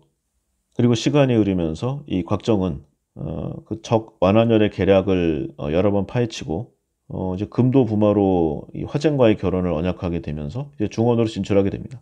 그러니까 상당히 벼슬길에 오를 수 있는 찬스에 들어가는 거예요. 그래서 여러 가지 목적으로 이제 중원에 가게 되는데, 도착하자마자 한 사람을 만나게 돼요. 바로 거지 분장을 한 여자 주인공 황룡. 그런데 이 황룡이 정말 떼국물이 질질 흐르는 외견에다가 아주 남루한 의상을 입었거든요. 그리고 남자처럼 하고 다니고 남자인 줄 알았어요. 원래 여기서 곽정이 좀 느리잖아, 이런 쪽에. 그래서 이 황룡을 보게 되고 가여워서 구해주는데 장난치는 황룡. 이 곽정이 처음부터 마음에 드는 황룡이 좀 함부로 대합니다. 그럼에도 불구하고 곽정은 이런 걸 다 받아주고요. 결국 이 사람의 후덕함, 이 대인의 모습에 황룡이 끌리게 됩니다. 거지 분장을 한 자신에게 진심으로 대해준 이는 천하의 곽정뿐이 없었기 때문이죠. 그러나 워낙 교활한 황룡이었기 때문에 몇 번 더 곽정을 떠봐요. 하지만 우직한 곽정은 처음 본 이 거지의 모습을 한 황룡에게 항상 똑같이 진심을 다했고요. 마지막에는 자기가 가지고 있는 귀한 말, 한열 보마까지 준다고 해서 마침내 황룡은 곽정을 자신의 남자로 여기게 됩니다. 이때부터 황룡은 이 곽정을 소설이 끝날 때까지 도와주고요. 가장 가까운 곳에서 절대적인 협력자의 역할을 해주게 됩니다. 그리고 중간에 비무추친이란 걸로 약간 감정의 좀 싸움을 하거든요. 참고로 비무추친이라고 하면 무공을 겨뤄서 배피를 맞는다, 뭐 이런 뜻인데, 한마디로 어느 기준점에 있는 그걸 넘었으면은 뭐 사람을 이긴다던가 아니면 어떤 무공 실력을 보여준다던가, 그러면은 뭐 내 딸, 내 손녀를 아내로 맞이해라 뭐 이런 겁니다. 무협지에는 단골로 나오는 그런 내용이죠. 여기서 이제 양철심과 모겸자를 핍박하는 이 또 다른 부조 주인공 양강, 이 양강이 도전을 하게 되어서 마침내 뭐 양강 및 이 기타 등등 악역 캐릭터들, 뭐 팽년호나 영지상인, 뭐 양자홍 이런 사람들, 이 악역 캐릭터들을 모두 물리치고 전진교의 또 다른 이제 전진 7자 중에 하나, 이 왕처일 같은 사람과 교분을 또 맺게 됩니다. 이때 사람들이 이 양철심의 의붓딸인 모겸자와 이 곽정을 혼인을 시키려고 하는데 서로 그럴 생각이 없죠. 그리고 이미 황룡을 만나고 있는 곽정이니까 뭐 더더욱 뭐 될 일이 아닙니다. 이런 곽정을 강남 7개가 아주 좀 심하게 나무라게 되지만 이미 둘의 사이는 깊어질 대로 깊어졌어요. 그래서 계속 더 좀 사랑의 진도가 나가고요. 그리고 이제 곽정의 무공이 이제 마지막 클라이맥스를 전수해줄 이 북계 홍칠공을 만나게 되면서 영웅문 세계관의 이 최강 무공 중 하나인 이 황룡 18장을 전수받게 됩니다. 아까 소개한 대로 이 홍칠공이 중원무림 최고수인 이 천하오절 중에 한 사람이죠. 원래는 황룡이 이 음식으로 꼬셔서 무공을 전수받게 되는 그런 에피소드들이 계속 이어집니다. 워낙에 음식에 대한 이 탐닉이 심하거든요. 그리고 그 중간에 황룡 자신도 이것저것 많은 무공을 전수받아서 이들의 레벨이 아주 급상승하게 됩니다. 그리고 곽정은 정말 꾸준히 그리고 계속해서 공력이 올라가죠. 소설에서는 이제 황룡에 꽤 넘어간 듯한 묘사가 있지만 실은 중원 최고수 홍칠공이 처음 볼 때부터 이 중후하고 후덕하면서 신의가 있고 바른 이 곽정이 마음에 들었어요. 그래서 황룡의 계략에 당하는 척하면서 이 곽정에게 자신의 무공을 전수하게 되는 그런 스토리입니다. 시간이 흘러서 이제 자신의 아버지인 이 곽소천의 원수 이 담천덕을 죽여서 부분적이나마 복수를 하게 된 곽정. 이제 그 수계인 완한열만 남은 상태입니다. 그리고 여기서 진심인지는 좀 의심이 되지만 의형제를 맺게 된 이 양강과 의기투합하게 되죠. 그리고 천하오절의 또 하나 이 서독 구양봉의 조카 이 사람이 등장하게 되는데 이 사람이 이제 황룡에게 반했어요. 그래서 이걸 지켜야 되잖아요. 그래서 이런저런 사건으로 또 무공을 겨루게 됩니다. 여기서 또 구음진경과 쌍수호박수를 배우게 되어서 또 한 차례 발전하게 되고요. 또 여러 차례 사건이 이어지면서 마침내 이 곽정과 황룡은 혼인 허락을 받고 도화도에서 떠나게 됩니다. 그리고 마지막에 이제 화산에서 최고수를 가리는 거죠. 화산농곤. 여기에 곽정이 참여하게 돼요. 진정으로 성장한 모습을 보게 되는데 전대 천하 고수들에게도 전혀 뒤떨어지지 않는 부분적으로는 이기는 듯한 그런 모습도 보입니다. 그리고 이제 마지막에 몽고의 대칸 이 징기스칸과 대화를 하면서 사조영웅전의 마지막을 장식하게 되죠. 전반적으로 곽정은 선인이고요. 양강은 악인의 구도를 담게 되는데 양강이 아주 비열하게 나오거든요. 이제 완한열보다도 더 좀 지저분하게 나오는데 이게 이제 2부 신조협녀의 주인공 아들 양과에 의해서 그의 활약 때문에 상당 부분 좀 희석이 되는 이제 그런 상황입니다. 이 1부, 2부, 3부는 뭐 말씀드렸듯이 각각의 이야기입니다. 이거를 한국에서 그냥 영웅문이라는 이름으로 그냥 붙여서 발행을 한 거죠. 근데 또 이렇게 해놓고 보니까 묘한 맛이 있어요. 그래서 중국에서는 없는 한국만의 아주 묘한 이 편집의 재미를 느낄 수가 있습니다. 그리고 이 영웅문이 3부 18권으로 해서 엄청난 분량을 자랑하잖아요. 내용을 아무리 줄여도 한계가 있습니다. 그리고 어설프게 아는 것보다 직접 보는 게 확실히 재미가 있죠. 다시 한번 말씀드리지만 지금까지 제가 본 모든 소설 중에 최강입니다. 그래서 직접 보는 것이 확실히 가장 좋고요. 1부는 좀 나름 요약을 해봤지만 이제 2부와 3부는 전체적인 내용이라던가 배경 이런 쪽을 이야기하는데 좀 집중해 볼 생각이에요. 2부 신조협녀. 극 중에서 양과에게 큰 도움을 준 커다란 이 독수리과의 새인데 항상 양과와 같이 다니기에 붙은 이름입니다. 이 신조협녀에는 이제 약간 악녀인데 이제 이막수라고 그 캐릭터가 이런 말을 하고 다닙니다. 정확히는 식구인데 정의란 무엇이길래 생사를 갸름하는가. 원래는 이 중국 금나라 때의 시인 원어문이라는 사람이 지은 조기 매파당이라는 시의 한 구절입니다. 중간중간 등장하는데요. 이 시가 바로 이 책 전반의 주제인 사람의 정, 이 정을 나타내고 있다고 봐도 무방할 것인데요.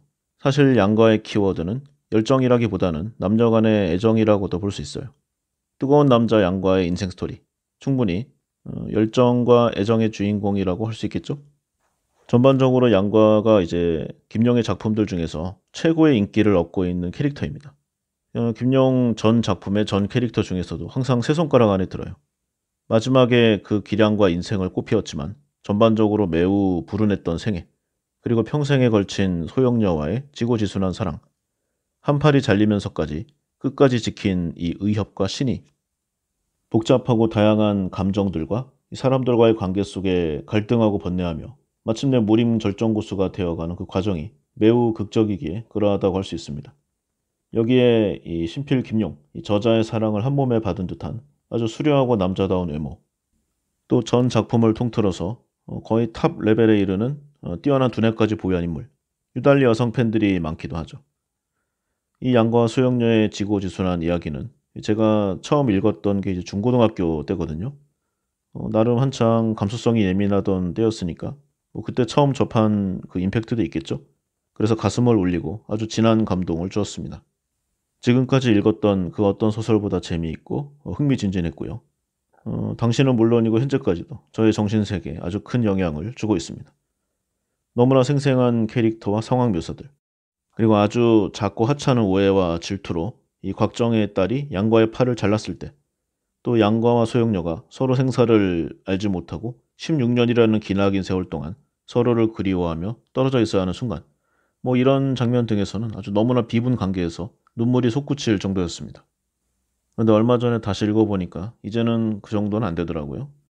사실 신조협녀는 열정적인 양과의 이 호방하고 풍류 가득한 인생을 보여주는 듯하지만 실제로 읽어보면요, 쓸쓸함과 처량함을 느끼지 않을 수 없는 애절한 내용이 대부분입니다. 고달프고 외로운 한평생 인생을 호탕한 웃음 한 번으로 이겨내는 이 주인공 양과의 눈물 섞인 웃음이 왠지 남의 일 같지가 않죠.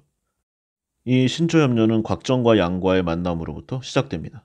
이 극중 양과의 아버지 양강이 적과 내통해서 나라를 판 매국행위를 한 인물이라 했잖아요. 그래서 곽정의 손에 죽게 됩니다. 정확히는 곽정이 죽였다기보다는 양강 본인의 과실이라고 보는 게 더 맞겠지만 어쨌든 이 일로 나중에 이 곽정과 양과는 하마터면 원수가 될 뻔하기도 하죠. 양과의 원래 이름도 양과 아버지인 양강의 일을 기억하라는 의미에서 옛 고사, 누구나 잘못은 하지만 고치면 더 훌륭한 일이 될 것이다. 이 좌전이라는 곳에서 따온 것인데 이름이 과, 자는 계지 이렇게 지어주게 됩니다. 부모를 모두 잃은 천혜고와 양과 거지나 다름없는 생활을 하고 있었어요. 나이도 어리고 의지할 곳 하나 없는 그에게 세상은 잔혹하기 그지없습니다. 양과의 어머니가 죽기 전 당시 중국의 영웅으로 있던 곽정을 찾아가서 몸을 의탁하라고 유언을 하지만 어린 나이임에도 불구하고 남의 신세를 지기 싫어했던 양과는 그냥 여기저기 떠돌면서 하루하루 살아가게 됩니다. 그러던 어느 날 몇몇 사건을 계기로 이 곽정과 극적으로 만나서 결국 그와 함께하게 되는데요. 인연은 이어진다는 말이겠죠. 도중에 이 중원 최고 레벨 고수에 들 정도로 강자이지만 수련 도중 정신이 이상해진 천하우절 중의 하나 서독 구양봉을 만나서 얼떨결에 부자지간을 맺게 됩니다.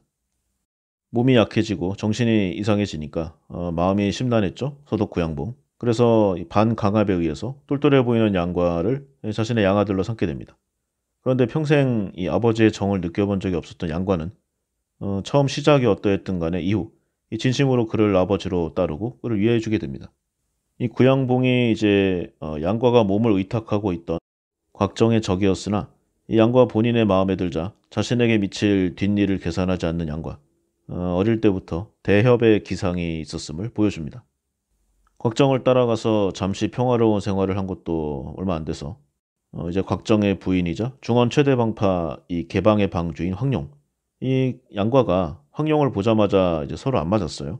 왜냐하면 황룡이 보기에는 양과의 아버지 양강이 아주 지독하고 치사한 비열한 인물이었거든요. 그러니까 이 아들의 얼굴만 봐도 옛날이 떠오르는 거예요. 예전 양강의 그 잔인하고 독한 모습이 떠올라서 양과를 계속 배척하게 됩니다. 주위에서의 냉대와 이 양과의 이 고집이 맞물려서 결국 이 곽정이 있는 곳에서도 더 이상 지내기 어려워져요. 이런 사건들이 계속 이어집니다. 그래서 차선책으로 이 곽정이 당시 중국 무학의 본산으로 추앙받는 이 전진파에 이제 양과를 맡기게 됩니다. 하지만 여기서도 양과의 자리는 없었죠. 원래 오해와 질시는 양과의 평생을 거쳐 따라다니는 키워드와 같습니다. 많은 고생을 하게 된 그는 생명의 위협을 받고 도망치던 중에 아름다운 여고수 소용녀를 만나게 되는데요. 소용녀에게서 어머니, 누나, 그리고 여성으로서의 매력을 강하게 느끼게 됩니다. 그래서 양과는 곧 그녀를 위해 자신의 평생을 다하기로 다짐하고요. 절치부심 그녀를 위한 무공을 수련하게 됩니다. 당시 양과가 살던 이 시대적 배경이 송나라인데 중국 역사상 가장 힘이 없고 전투력이 약했던 그런 시대였어요. 수시로 북방의 이민족들에게 침략을 당했고 결국 몽고에 의해 멸망한 그런 허약한 나라였던 것입니다.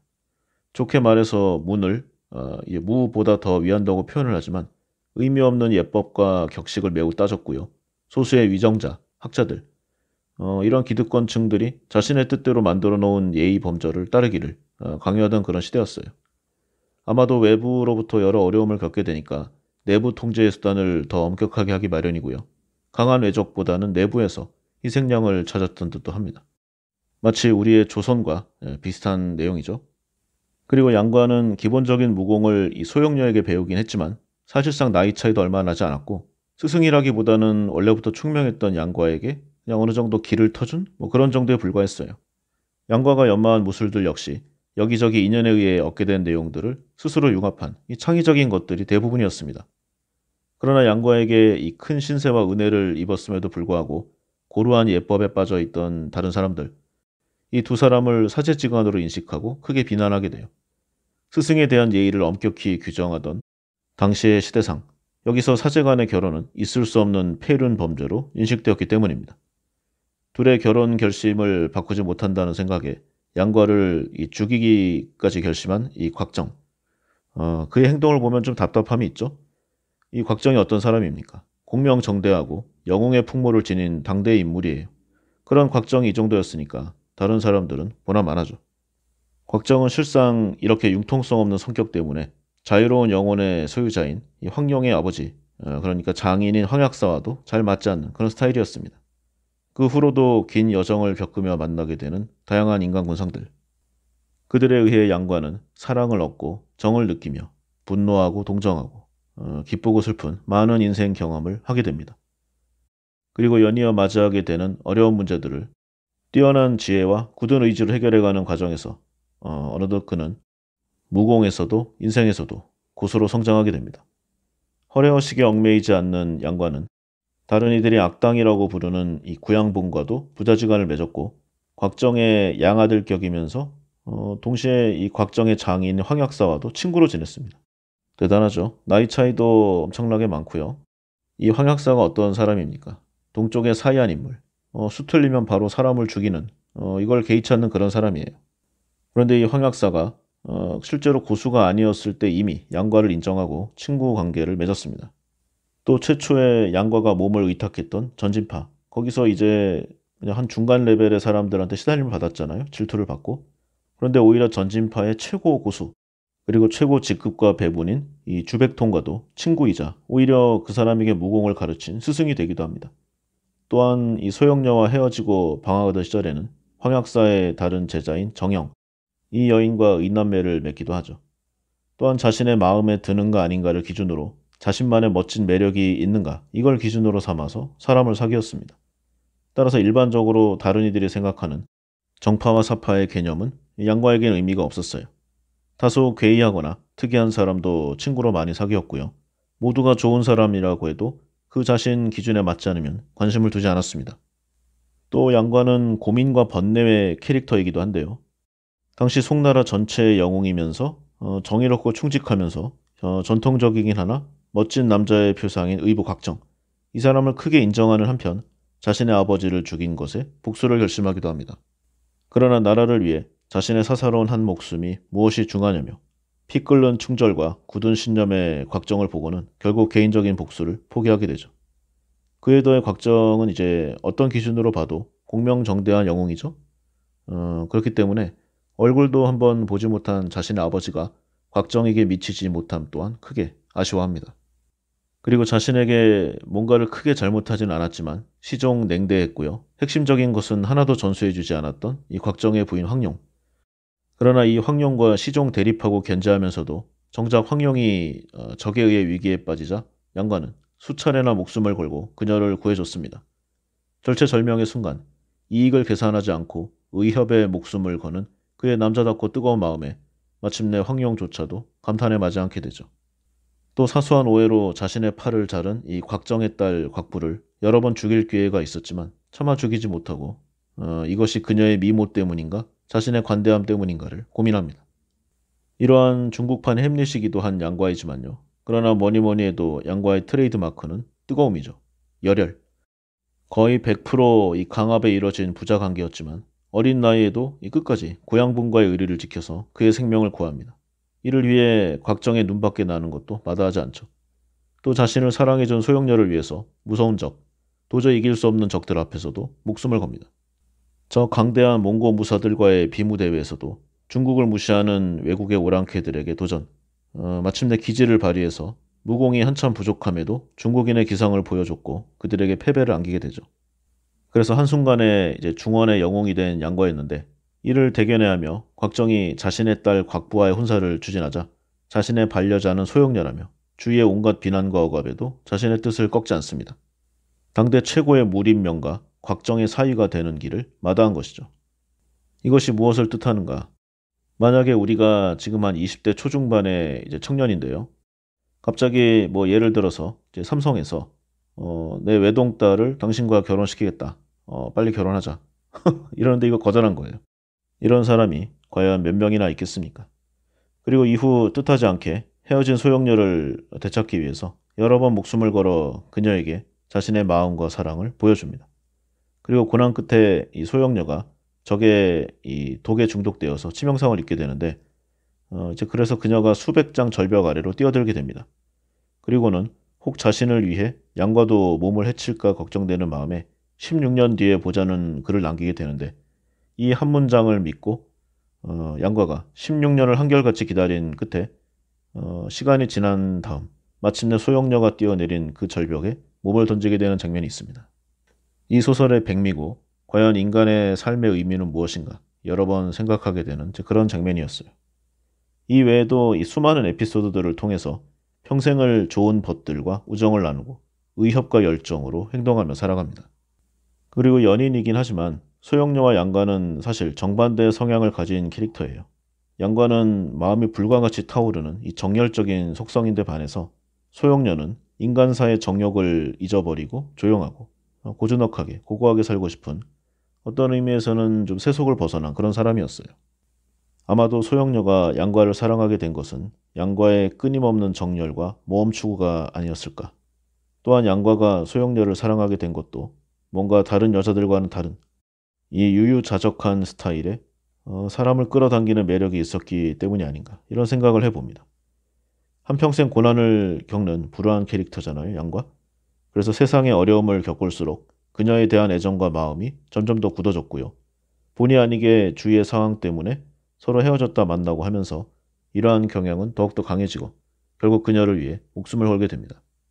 이 소설 중에서 양과와 소영녀를 16년여간 헤어지게 만드는 이 결정적인 원인이 바로 정화란 꽃이었는데요. 외견은 아름다우나 한번 찔리게 되면 인간의 감정상의 변화, 특히 이 애정과 사랑에 큰 고통을 느끼며 죽게 되는 무서운 독화입니다. 정화에 대한 설명으로 꽃은 아름다우나 열매는 못생겼고 10개의 열매 중에 9개가 써서 먹지 못하는 꽃이라고 묘사되고 있으니 이것이 바로 이 소설의 화두, 정을 묘사한 말일 것입니다. 내용이 워낙 방대하고 등장하는 사건과 인물이 많아서 말 몇 마디로 핵심적인 내용을 정리하기가 불가능할 정도입니다. 전반적으로 양과는 곽정같이 좀 무조건적으로 사회적인 좀 정의파의 방향으로 움직이진 않습니다. 그리고 이천도령기의 장무기처럼 너무 우물쭈물하지도 않죠. 절대적인 선과 악은 없다고 여기며 그때그때 본인이 정의라고 여긴 방향으로 행동합니다. 또한 필요한 순간 과감한 결단으로 틀에서 벗어난 엄청난 행동들을 하기도 하죠. 그러나 역시 뭐니뭐니 해도 그의 장점은 마음이 시키는 대로 뜨겁게 행동하는 핏끄름에 있다고 할 것입니다. 자신이 옳다고 한번 믿으면 그 어떤 일이 있어도 되돌리지 않으며 관철시키려 노력하죠.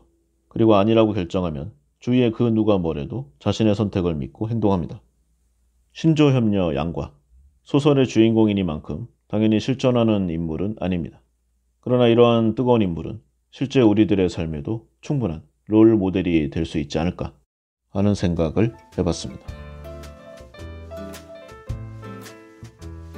신조협녀가 이런 내용이고요. 3부 의천도령기입니다. 의천검과 도령도의 이야기 이렇게 보면 되겠죠. 신조협녀의 시기로부터 약 100여 년 정도 후대의 이야기입니다. 시기적으로는 원명 교체기를 다루는데 신조협녀나 사조영웅전의 세계관과는 이어지긴 하지만 줄거리에 별다른 영향을 주진 않아요. 사조영웅전과 신조협녀 두 작품은 수많은 등장인물들이 겹치고 스토리상 서로 밀접한 관련이 있죠. 하지만 의천도령기는 시대가 많이 지난 만큼 이 전작의 등장인물들이 직접 등장하진 않습니다. 다만 이전의 주인공들의 행적 그리고 본작의 사건에 간접적으로 영향을 주는 그런 식으로 전개가 되죠. 신조협녀에서 마지막에나 나오던 동자승이 의천도령기에서는 최강자가 되어 있다든지 이러한 방식으로 작품이 진행되는 이 종종 전작들과의 연결을 두지만 사실상 독립된 작품으로 봐야 할 것입니다. 추가로 시기가 원나라 말기이기 때문에 몽골은 물론이고 작품 내 활약하는 주요 조직인 명교로 인해서 페르시아까지 개입하게 됩니다. 그래서 사조 3부곡 가운데 가장 이국적인 색채가 강하고 스케일도 굉장히 크죠. 전체적으로 중동적인 요소가 작품의 좀 큰 줄기에 많이 반영되어 있는 꽤 이색적인 작품입니다. 극 중에 등장하는 건곤대나이, 성화령 이런 내용뿐만 아니라 4대 호교법왕 가운데 무려 2명이 서역 사람이죠. 이는 기존의 이 한족과 이민족 구도에서 한족과 몽고치아의 다른 문화권과의 연합 항쟁 이런 성격을 부여한다 하겠습니다. 극 중의 내용을 보면은 이제 장취산과 은소서의 아들인 이 장모기를 주인공으로 그의 유년 시절과 명교의 교주가 되면서 벌어지는 일들을 그리고 있습니다. 이 장모기라는 주인공은 사조 3부작의 다른 두 주인공과는 다르게 아주 좀 심각하게 우유부단하고요. 처음부터 끝까지 그 자신이 진정으로 뭔가를 원해서 그것을 이루는 일이 거의 없다시피 합니다. 김용은 장목이라는 주인공을 통해서 한 인간이 무예가 아무리 뛰어나도 모든 것을 이룰 수는 없다는 것을 보여주고 싶었다고 하네요. 또 이런 장목이의 우유부단함은 여성 문제에 이제 이르러서 아주 극에 달하게 되는데요. 그만큼 안티도 많았어요. 하지만 이 장목이라는 캐릭터가 김용 작품의 주인공들을 통틀어서 아주 손꼽을 수 있는 선량하고 순박한 주인공입니다. 그래서 그런 순수한 캐릭터가 이리저리 휘둘린다는 것이 어쩌면 보다 더 정확한 표현이라고 할 수 있죠. 전통적인 무협소설을 보면은 원래 서로 잘 어울리는 한 쌍의 남녀를 정해서 순애보를 묘사하는 것이 좀 보통의 스토리죠. 이전에 쓰여진 서검, 은구록, 벽혈검, 사조영웅전과 신조협녀 모두 천생연분이라고 할 정도로 의기투합하고 생이별한 뒤에도 죽을 만큼 슬퍼하는 애달픈 낭만적인 남녀의 사랑을 표현하고 있습니다. 그러나 이 작품에서는요, 천생연분과 수뇌부의 전통을 파괴하고 본격적으로 다양한 유형의 애정관계를 보여주고 있어요. 오늘날로 말하면 일종의 좀 의도치 않은 어장관리라고도 할 수 있는데, 이게 사랑의 완성과 실패로 완전히 다른 인성이 만들어지는 것을 표현한 이 신조협녀에서 보여준 시도에서 한 걸음 더 나아간 것이라고 저자는 말하고 있습니다. 애정의 아름다움만큼이나 음험하고 종잡을 수 없는 좀 현실적인 면모를 번영하고 싶었다고 하네요. 내용을 보면은 미인계를 이용해서 상대를 유혹해서 함정을 씌우려는 사례로 시작, 사적인 원한 때문에 타인의 사랑을 짓밟는 사례, 상대를 파멸시키려다가 도리어 사랑에 빠진다거나 반대로 사랑이 실패하자 아예 원수가 되어서 냉혹하게 변모하는 사례, 기타 좀 전통적인 좀 이상화된 사랑이 아닌 애정 세계의 복잡함과 감정의 격렬한 변화와 갈등, 전반적으로 이 김용 소설 전체를 통틀어도 손꼽힐 정도의 상황 설정과 묘사가 이어지고 있습니다.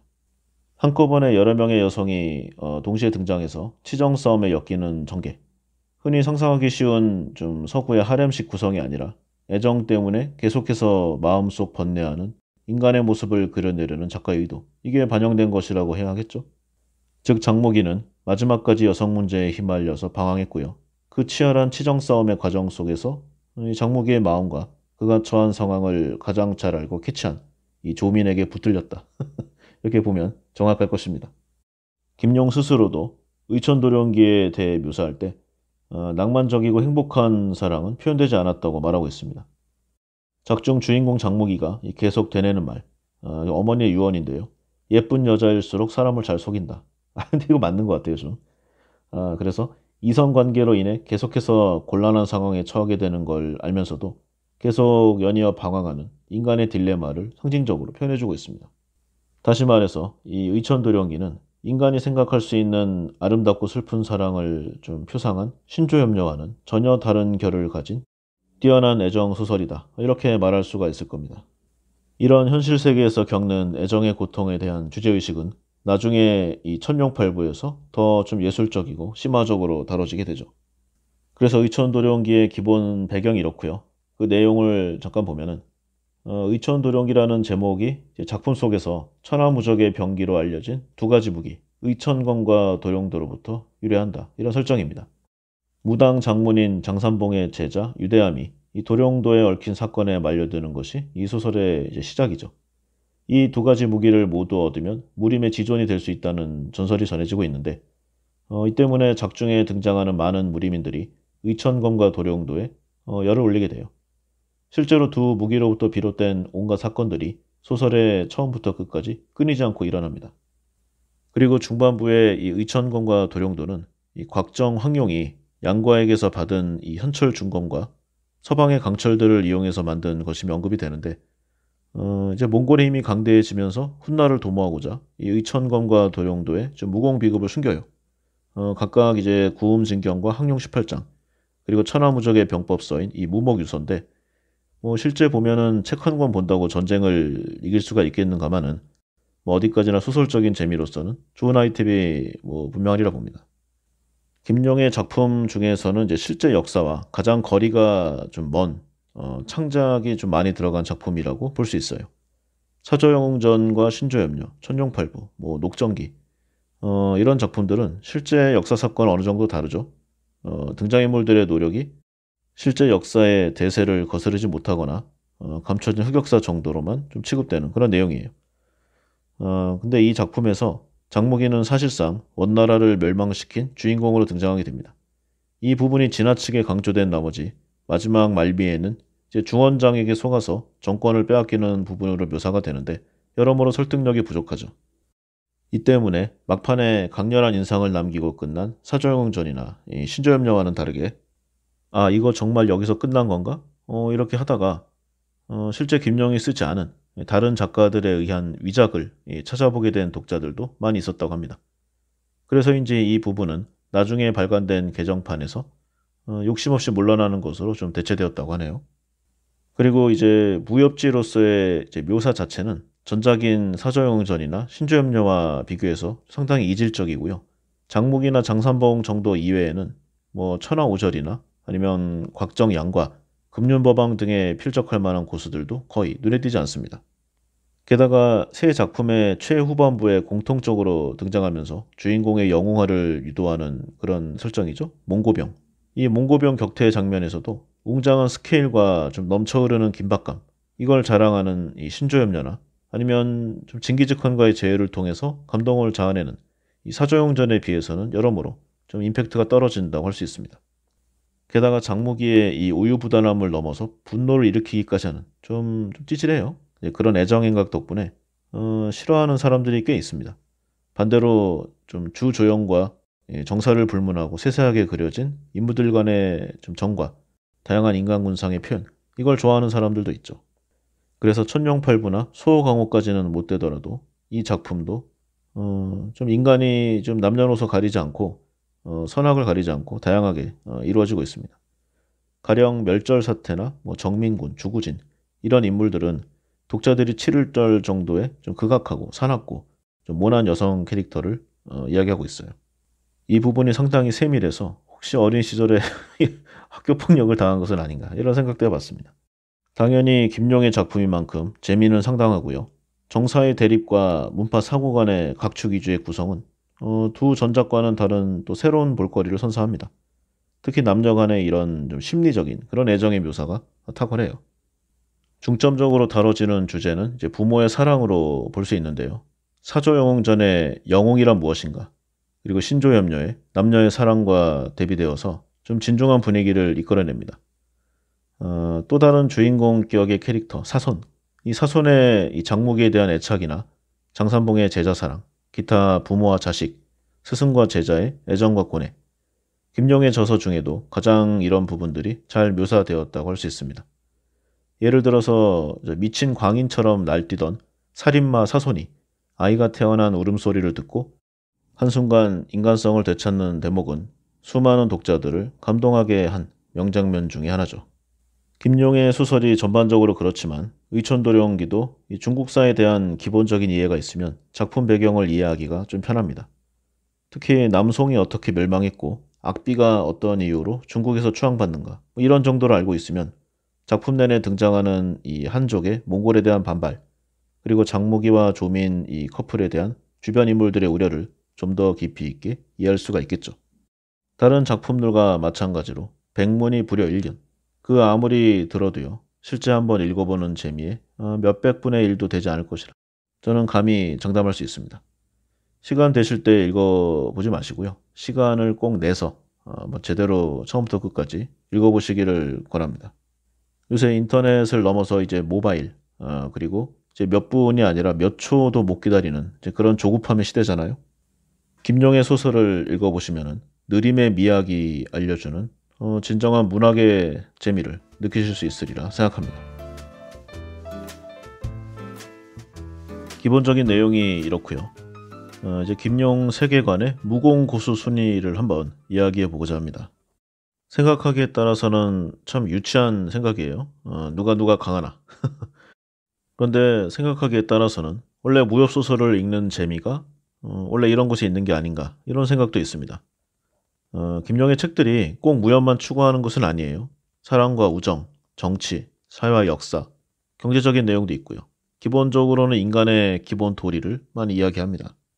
그래서 도가사상과 불교, 뭐 이런 좀 심리적인 부분들이 많이 들어가 있죠. 그리고 지금 이제 사조 3부작을 했잖아요. 사조영웅전, 신조염려, 의천도령기. 김용의 총 작품이 15부인데 다른 작품들을 읽어봐야 하는 이유 중에 하나가 이 3부작, 이 영웅문의 고수들이 최고 레벨이 아니에요.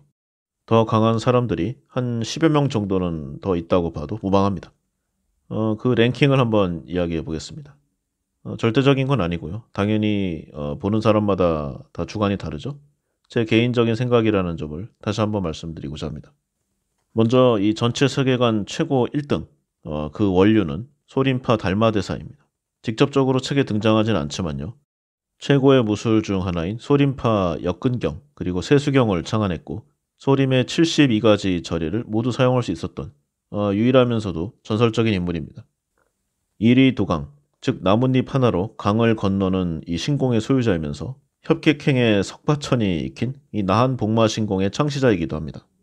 협객행의 세계관이 전반적으로 좀 무술 실력이 약해진 그런 때이긴 하지만 이 72가지 절의 중에 한 가지를 제대로 익혔던 이 석파천이 그가 존재하던 당대 이 최고 고수의 반열에 올랐거든요.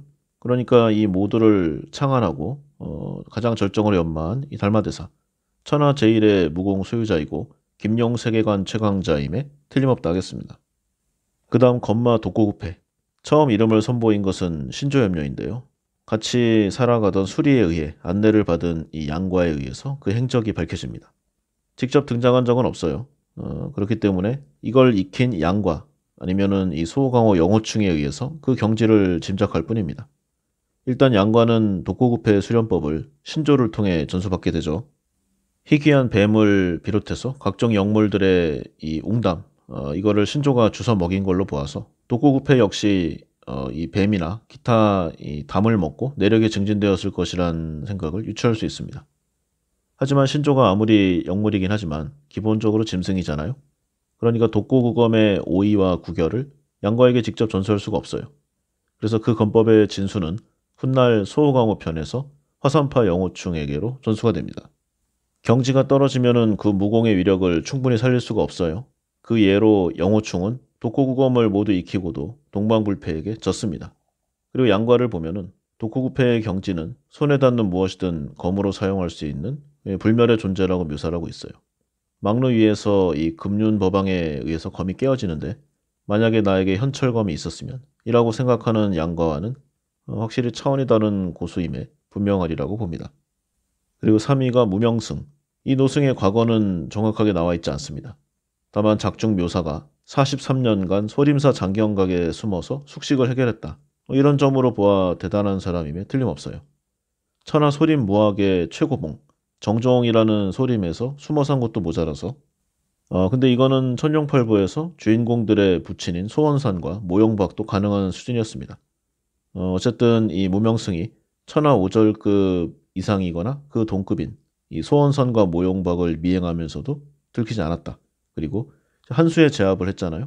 그리고 또 소림 72절의 이 장점과 단점을 모두 알고 있다. 그리고 그 부작용을 해소하는 법도 가르쳐 주겠다. 뭐 이런 내용이 계속 묘사가 됩니다. 그러니까 72절에를 모두 사용할 수 있거나 아니면 상당한 부분을 활용할 수 있는 것이 분명하겠죠. 게다가 소무상공의 존재를 알고 있는 것으로 봐서 당대의 소요파 무공도 훤히 꿰뚫고 있으리라 짐작이 됩니다. 이 말도 안 되는 이 신기묘산한 이 무술로 당대 최고 고수라고 할 수 있는 소원산, 모용박의 수십 년 원한을 간단히 해결해버려요. 그러니까 이런 개념이죠. 고등학교에 싸움 좀 잘하는 두 친구가 쉬는 시간에 싸우고 있는데 이거 한참 보던 더 강한 친구가 가서 두 친구를 한 대씩 때린 다음에 화해해라. 뭐 이런 거예요. 이 모용박과 소원사는 모두 천하 5절급에 해당하는 고수인데 단 1초에 눌러버립니다. 말도 안 되는 이 신기에 가까운 무의를 선보이면서 심지어 이 자존심 덩어리인 모용복은 이 노승이 자기보다 10배는 고강하다. 이런 멘트를 남겨요. 그리고 또 추측할 수 있는 게 김용 소설 전편을 통틀어서 강맹한 위력으로는 최고 항룡 18장을 선보이는 이 소봉의 전심 공력이 담긴 이 내용을 맡고 피를 토하고는 훌륭한 무공이다. 이 한마디하고는 끝이에요. 그리고 다시 이 소원선과 모용박을 양쪽 손에 끼고 나는 듯이 날아가는 그런 모습이 있습니다. 맷집과 내공이 어마어마한 것으로 나타나죠. 비교를 해보면은요. 내공으로는 천룡팔부 1위급에 속하는 이 단예가 작중의 인물 구마지의 화염도를 한 방 맞고 바로 중상을 입었는데 이 구마지의 화염도를 능가하는 이 소봉의 항룡장을 맞고도 나는 듯이 달릴 수 있다. 그러면 이 내력이 단예를 이기는 경지라는 것을 나타냅니다. 참고로 소설에서 이 단예는 타인의 내공을 흡수하는 능력의 소유자예요. 그러니까 거의 뭐 무제한입니다. 부족하면은 남의 거 뺏었으면 되니까요. 그런데 그 이 단예보다 뛰어난 거예요. 그리고 초절정 고수 중에 하나인 구마지를 소매바람 털어내듯이 날려버립니다. 만약에 이 노승이 살수를 펼쳤다면 소봉을 비롯한 5대 고수들도 모두 죽었을 것이 분명하죠. 이 건마 독고구패와 더불어서 김용 소설 수위를 항상 다투고 있는 그런 사람입니다. 그리고 4위가 석파천. 이 협객행의 주인공이죠. 상당히 재밌는데도 불구하고요. 사람들에게 잘 알려져 있지 않은 소설입니다. 근데 김용의 소설 중에 어떤 좀 기연을 가장 많이 만난 주인공이 석파천이에요. 흑인형 속에 있던 나한 복마공을 이제 모조리 익혀서 내공이 엄청나게 강해집니다. 그래서 공격하는 고수들의 팔이 족족 분질러져요. 그러니까 자기들이 석파천을 공격하고 팔이 부러지는 거죠. 절세 반탄신공의 소유자가 되는데 여기까지는 다른 천하오절급의 고수들도 할 수 있는 내용이에요. 하지만 태연경이라는 이 사기급의 무공을 익힌 뒤로는 운기조식을 할 필요가 없어지고 수만 가지 무공을 생각도 할 필요 없이 바로 펼칠 수 있는 그런 절세신공의 무공의 소유자가 됩니다. 그리고 달마대사만이 할 수 있었던 이리도강, 그리고 공중, 하늘을 계단 밟아 올라가듯이 올라갈 수 있다는 허공답보까지 구현해내는 캐릭터이죠. 독고구패와 무명승급까지도 노려볼 수 있는 절대 고수의 캐릭터입니다. 그리고 이제 5위는 황상인데요. 원래 구음진경의 저자입니다. 영웅문의 이제 내용을 보면은 이 구음진경을 익히는 사람이 천하의 고수가 된다. 이런 내용이잖아요. 그러니까 이 책을 지은 사람입니다. 대단하겠죠? 책을 너무 많이 봐서 무학의 이해가 뛰어나게 돼서 마침내 무공까지 잘했다고 전해지는 그런 사람입니다. 자신의 원수들을 상대하기 위해서 수십 년간 무공을 수련해내서 마침내 이길 수 있게 되었지만 어느덧 세월의 덧없음을 느끼고 자신의 모든 무공을 이제 상권과 하권 이 두 권으로 편찬하게 되니 이것이 바로 구음진경이에요. 이 구음진경의 일부분을 수련한 곽정과 주백통이 천하오절급 중에서도 상위권이니까 황상은 그 이상이겠죠? 그리고 왕중양, 이 중신통 왕중양이 극중 캐릭터인 임조영의 무공을 깨지 못해서 마침내 구음진경을 빌리고 나서야 이길 수 있었다고 하니까 천하오절보다는 확실히 한참 높은 것이 분명한 그런 사람입니다. 그리고 6위가 이제 환관인데요. 규화보전의 저자입니다. 우리한테는 동방불패로 알려져 있죠. 원래는 소호강호에서 이마행보다 못했던 동방불패였는데 이 규화보전을 익히고 영호충과 이마행, 흥문천, 임영영 이 4명과 동시에 싸울 수 있게 이렇게 강해집니다. 다만 이 규화보전은 부작용이 너무 심각한데요. 이 필선자공, 그러니까 이 무술을 익히려면 반드시 거세를 해야 된다는 그런 전제 조건이 있어요. 때문에 환관이었던 이 캐릭터가 자신에 맞춰서 규화보전을 쓰게 된 거죠. 그래서 이 환관이 6위고요. 7위는 이 천룡팔부의 주인공 소봉입니다. 기연 없이 노력으로 최고수가 된 거의 유일한 주인공인데 무공에 대한 타고난 이해 그리고 그 자질이 그 누구보다 뛰어나다고 할 수 있습니다. 그래서 자신보다 강하거나 아니면은 더 강한 무공을 가진 사람도 대련에 승리하는 그런 내용이 나와요. 그리고 자기에게 불리한 싸움임에도 이제 동급, 이제 무승부급으로 만들어버리는 이 천생신무 여기 위력이 있어서 김용 소설에서 항룡 18장을 가장 막강하게 쓰는 인물로 묘사가 됩니다. 천룡팔부에서는 북교봉 남모용이라는 이 벼로가 말해주듯이 천룡팔부 세계관의 최강 고수고요. 여러 소설 속의 대결 묘사로 내공도 대단합니다. 그리고 정춘추 모용복 유탄지와 벌인 이 3대1 대결은 그야말로 사기적인 장면이었는데 이 배경이 되는 취현장의 고수들 학살 장면은 이 소봉의 무의를 그대로 나타내기에 충분한 장면으로 이해되고 있습니다. 유탄지라는 캐릭터가 나오는데요. 이 영웅문에서 천하오절급이라는 평가를 받아요. 그런데 이 허죽 단예보다 가장 먼저 제압하는 그런 묘기를 선보입니다. 제대로 된 실력을 갖고 있다고 좀 평가를 받았고 천룡팔부뿐 아니라 김용 소설 최강으로 언급되는 이 무명승의 늑골을 항룡장으로 분지르는 데 성공해요. 피를 토하게 만들었죠. 물론 그 무명승이 진 게 아니라 그냥 싸움을 피하려고 떠나간 거지만요. 어쨌든 이 항룡 18장은 천하제일의 무공이다. 이런 평가를 받게 하는 그런 인물입니다. 그리고 무공을 떠나서라도 의협심이나 이 대의를 위하는 그 마음이 김용 소설 최강의 멋진 사나이라고 칭해도 될 정도예요. 뜨거운 마음을 가진 약간은 좀 마초적인 그런 캐릭터라고 할 수 있습니다. 다음 8위가 허죽. 이 소봉의 의동생이고요. 단예의 의영입니다. 원래는 소림사의 못생긴 중이었는데 이 진롱기국에서 바둑을 엉망으로 둔 걸 계기로 소유파 무예자에게 인도가 됩니다. 무예자가 이 허죽의 얼굴이 못생긴 것을 보고 많이 한탄했다고 해요. 하지만 그 자질과 인간성 하나만 보고 자신의 70년 공력을 모조리 전해주게 됩니다. 뒤에 천산동모를 이제 구해주게 되어서 표멸봉 영치국의 주인이 되게 되는데 천산절매수와 천산육양장 이런 당대의 무공을 배우고 이 생사부라는 노예 생성 수법을 배우게 됩니다. 이게 좀 괴상망측한 무공인데 여기에 걸리면 시술자인 허죽의 명령을 무조건 들어야 되는 이제 그런 존재성이 있어요. 그리고 싸움으로 인해서 지쳐 있었다고 하지만 이 천산 동모와 이추수의 수십 년 공력을 모조리 몸에 받게 되는데 이들의 내공 수위가 이제 200년 이상이 되니까 이제 어마무시한 공력을 갖게 된 거죠. 그리고 영치궁 성벽에 있는 무학 습득으로 무공에 대한 이해가 매우 뛰어나게 돼서 실전에서 그 능력을 탁월하게 발휘합니다. 구마지를 압도했고 천하오절급인 정춘추를 제압하는 것만 봐도 천하오절급은 가볍게 능가하는 실력이다. 이렇게 평가할 수가 있겠죠. 그리고 이 생사부. 만약에 상대가 이 생사부의 존재를 모르고 대결하게 된다면 허죽이 이미 반은 먹고 들어가는 게임이다. 이렇게 볼 정도로 생사부의 위력이 막강합니다. 그리고 마지막에는 이 소봉과 함께 이 항령 18장의 편집 작업에 참여하게 되고요. 타구봉법까지 전수받아서 이 개방의 양대 절기인 항령 18장 타구봉법을 개방 소속이 아니면서 가장 끝까지 알고 있는 거의 유일한 인물로 묘사가 됩니다. 한마디로 좋은 건 다 가지고 있다. 이렇게 봐도 되겠죠. 그리고 9위가 단예입니다. 근데 이 단예는 뭐 표기상 9위인데 실제로는 거의 최고수에 올라갈 수 있는 그런 사람이에요. 왜냐면은 주위에서 흡수하면 되니까요. 기연의 끝판왕, 이 천룡팔부의 최강 기연을 가진 사람입니다. 대리국 단씨이면서 원래는 단정순의 아들인 줄 알았지만 단정순의 원수이자 라이벌인 또 다른 왕자 단연경의 아들로 밝혀집니다. 이 둘은 왕권을 두고 싸우는 그런 사이죠. 상대의 내공을 흡수할 수 있는 북명신공의 소유자이며 다가가면 바로 떨쳐버릴 수 있는 무적의 경공술, 능파미보의 보유자입니다. 북명신공이 전혀 부작용 없이 그러니까 상대의 문파와 관계없이 상대방의 내공을 자기 걸로 만들 수 있는 그런 건데 완전히 사기무공이죠. 단예가 선한 인물이라서 그렇지 만약에 이 천룡팔부 중에 악당 캐릭터 뭐 예를 들어 정춘추 같은 사람이 이걸 얻었다. 그리고 한 10년 정도 뭐 전 중국을 돌아다니면서 내공 좀 있다. 싸움 좀 잘한다 하는 사람들을 다 흡수한다. 그러면 이거 뭐 달마조사나 무명승도 다 이길 수 있는 그런 거 아니겠습니까?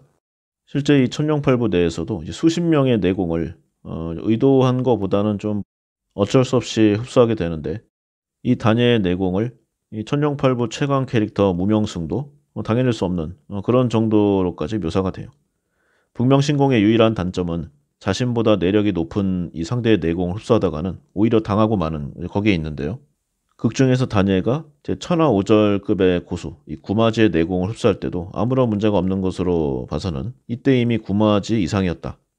그리고 소봉과 달리기 대결을 했는데 좀 더 가면은 자기가 내력이 딸려친다. 뭐 이런 말이 나오거든요. 그러니까 내공, 이 내력은 단예가 이 김용 세계관 중에 거의 최강이라고 할 수 있습니다. 그리고 얼마든지 더 강해질 수가 있죠.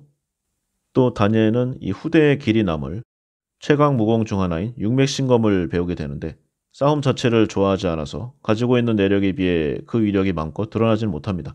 하지만 한번 화가 나서 사용을 하니까 소봉마저도 당해낼 수 없겠다고 생각할 정도의 위력을 보였습니다. 만약 단예가 이 소봉이나 허죽 같은 좀 이해력에 싸움을 좋아했다. 그리고 약간의 악한 마음을 가졌다라면 무명승 독고구패를 이길 가능성이 있는 그런 캐릭터라고 할 수 있죠. 그래서 이 엄청난 내력의 고수 단예가 김용 전체 캐릭터 중에 9위를 차지하게 됐습니다. 그리고 이제야 사조 삼부국의 주인공이 나오는데요. 10위는 양과입니다. 그리고 11위가 주백통. 이 주백통의 얘기가 많이 나오니까 잠깐 보면은요. 이 중신통 왕중양의 사제입니다. 원래 무학을 좋아해서 이제 공명권이란 걸 만들어내는데 이게 또 당대의 무학이에요. 소설 내에서 분명히 1등 대사나 황약사 이런 사람들보다 훨씬 나은 무공을 소유하고 있다고 묘사가 됩니다. 또 사조용전 내에서도 천하오절보다 조금 아래에 있다는 철장수상표 9천인 이 9천인을 가지고 놉니다. 또 오절급인 구양봉도 이 주백통을 두려워하고 있죠. 그래서 이 주백통이 11위. 그다음에 12위가 곽정이고요. 13위가 장무기. 그리고 14위가 이제 금륜보방, 15위가 장산봉 이런 순으로 갑니다. 그리고 그 이하는 이제 뭐 누가 누구보다 강하다 그런 개념이 아니고요. 서로의 이제 무공의 상성이라던가 그날의 컨디션 여기에 따라 다르겠죠. 그래서 이 탑티어 그룹들 그러니까 구마지, 황약사, 1등 대사, 홍칠공, 구양봉, 왕중양, 모용복 이런 사람들은 그냥 최절정 고수다. 정도 생각하면 될 듯합니다. 결과적으로 이 사조삼부곡 소설 영웅문의 절대 고수들인 곽정양과 장무기 등이 이 10위권에 겨우 드는 그런 수준이에요. 물론 이러한 것은 어디까지나 이 소설 속에서 캐릭터들이 묘사하는 이 대사에 의해 판단한 것이기 때문에 실제 무공을 겨룬 순위가 전혀 아닙니다. 또 무공 순위와 소설의 재미는 전혀 관계없음을 다시 한번 거듭 강조하고 싶어요. 어디까지나 재미적인 내용으로 보는 거고요. 그리고 나이가 조금씩 들수록 좀 매사에 귀찮아지고 심드렁해지는 경우가 좀 많아지는 걸 느낍니다. 제 지인이라던가 친구들도 좀 비슷한 말을 많이 토로해요. 그래서 가끔은 생각해 봅니다. 어린 시절에 이 김용 영웅문을 읽느라 밥을 굶고 잠을 줄여가며 책을 보던 그때, 너무 오래 열심히 책을 읽다가 코피를 흘렸던 이 그때의 열정과 감동을 다시금 느껴보고자 하는 마음이 큽니다. 안 읽은 사람은 있어도 읽다만 사람은 없다는 소설 영웅문. 반복되는 일상에 무언가 뜨거움을 잃어가는 듯한 자신을 발견한다면 이 책 영웅문을 꼭 읽어보시기를 적극 강추드립니다. 왜 김용을 신필이라 불리우는지를 바로 확인할 수 있으리라 확신합니다. 소설 영웅문 재미있으셨는지요? 예, 오늘은 여기까지 하겠습니다. 감사합니다.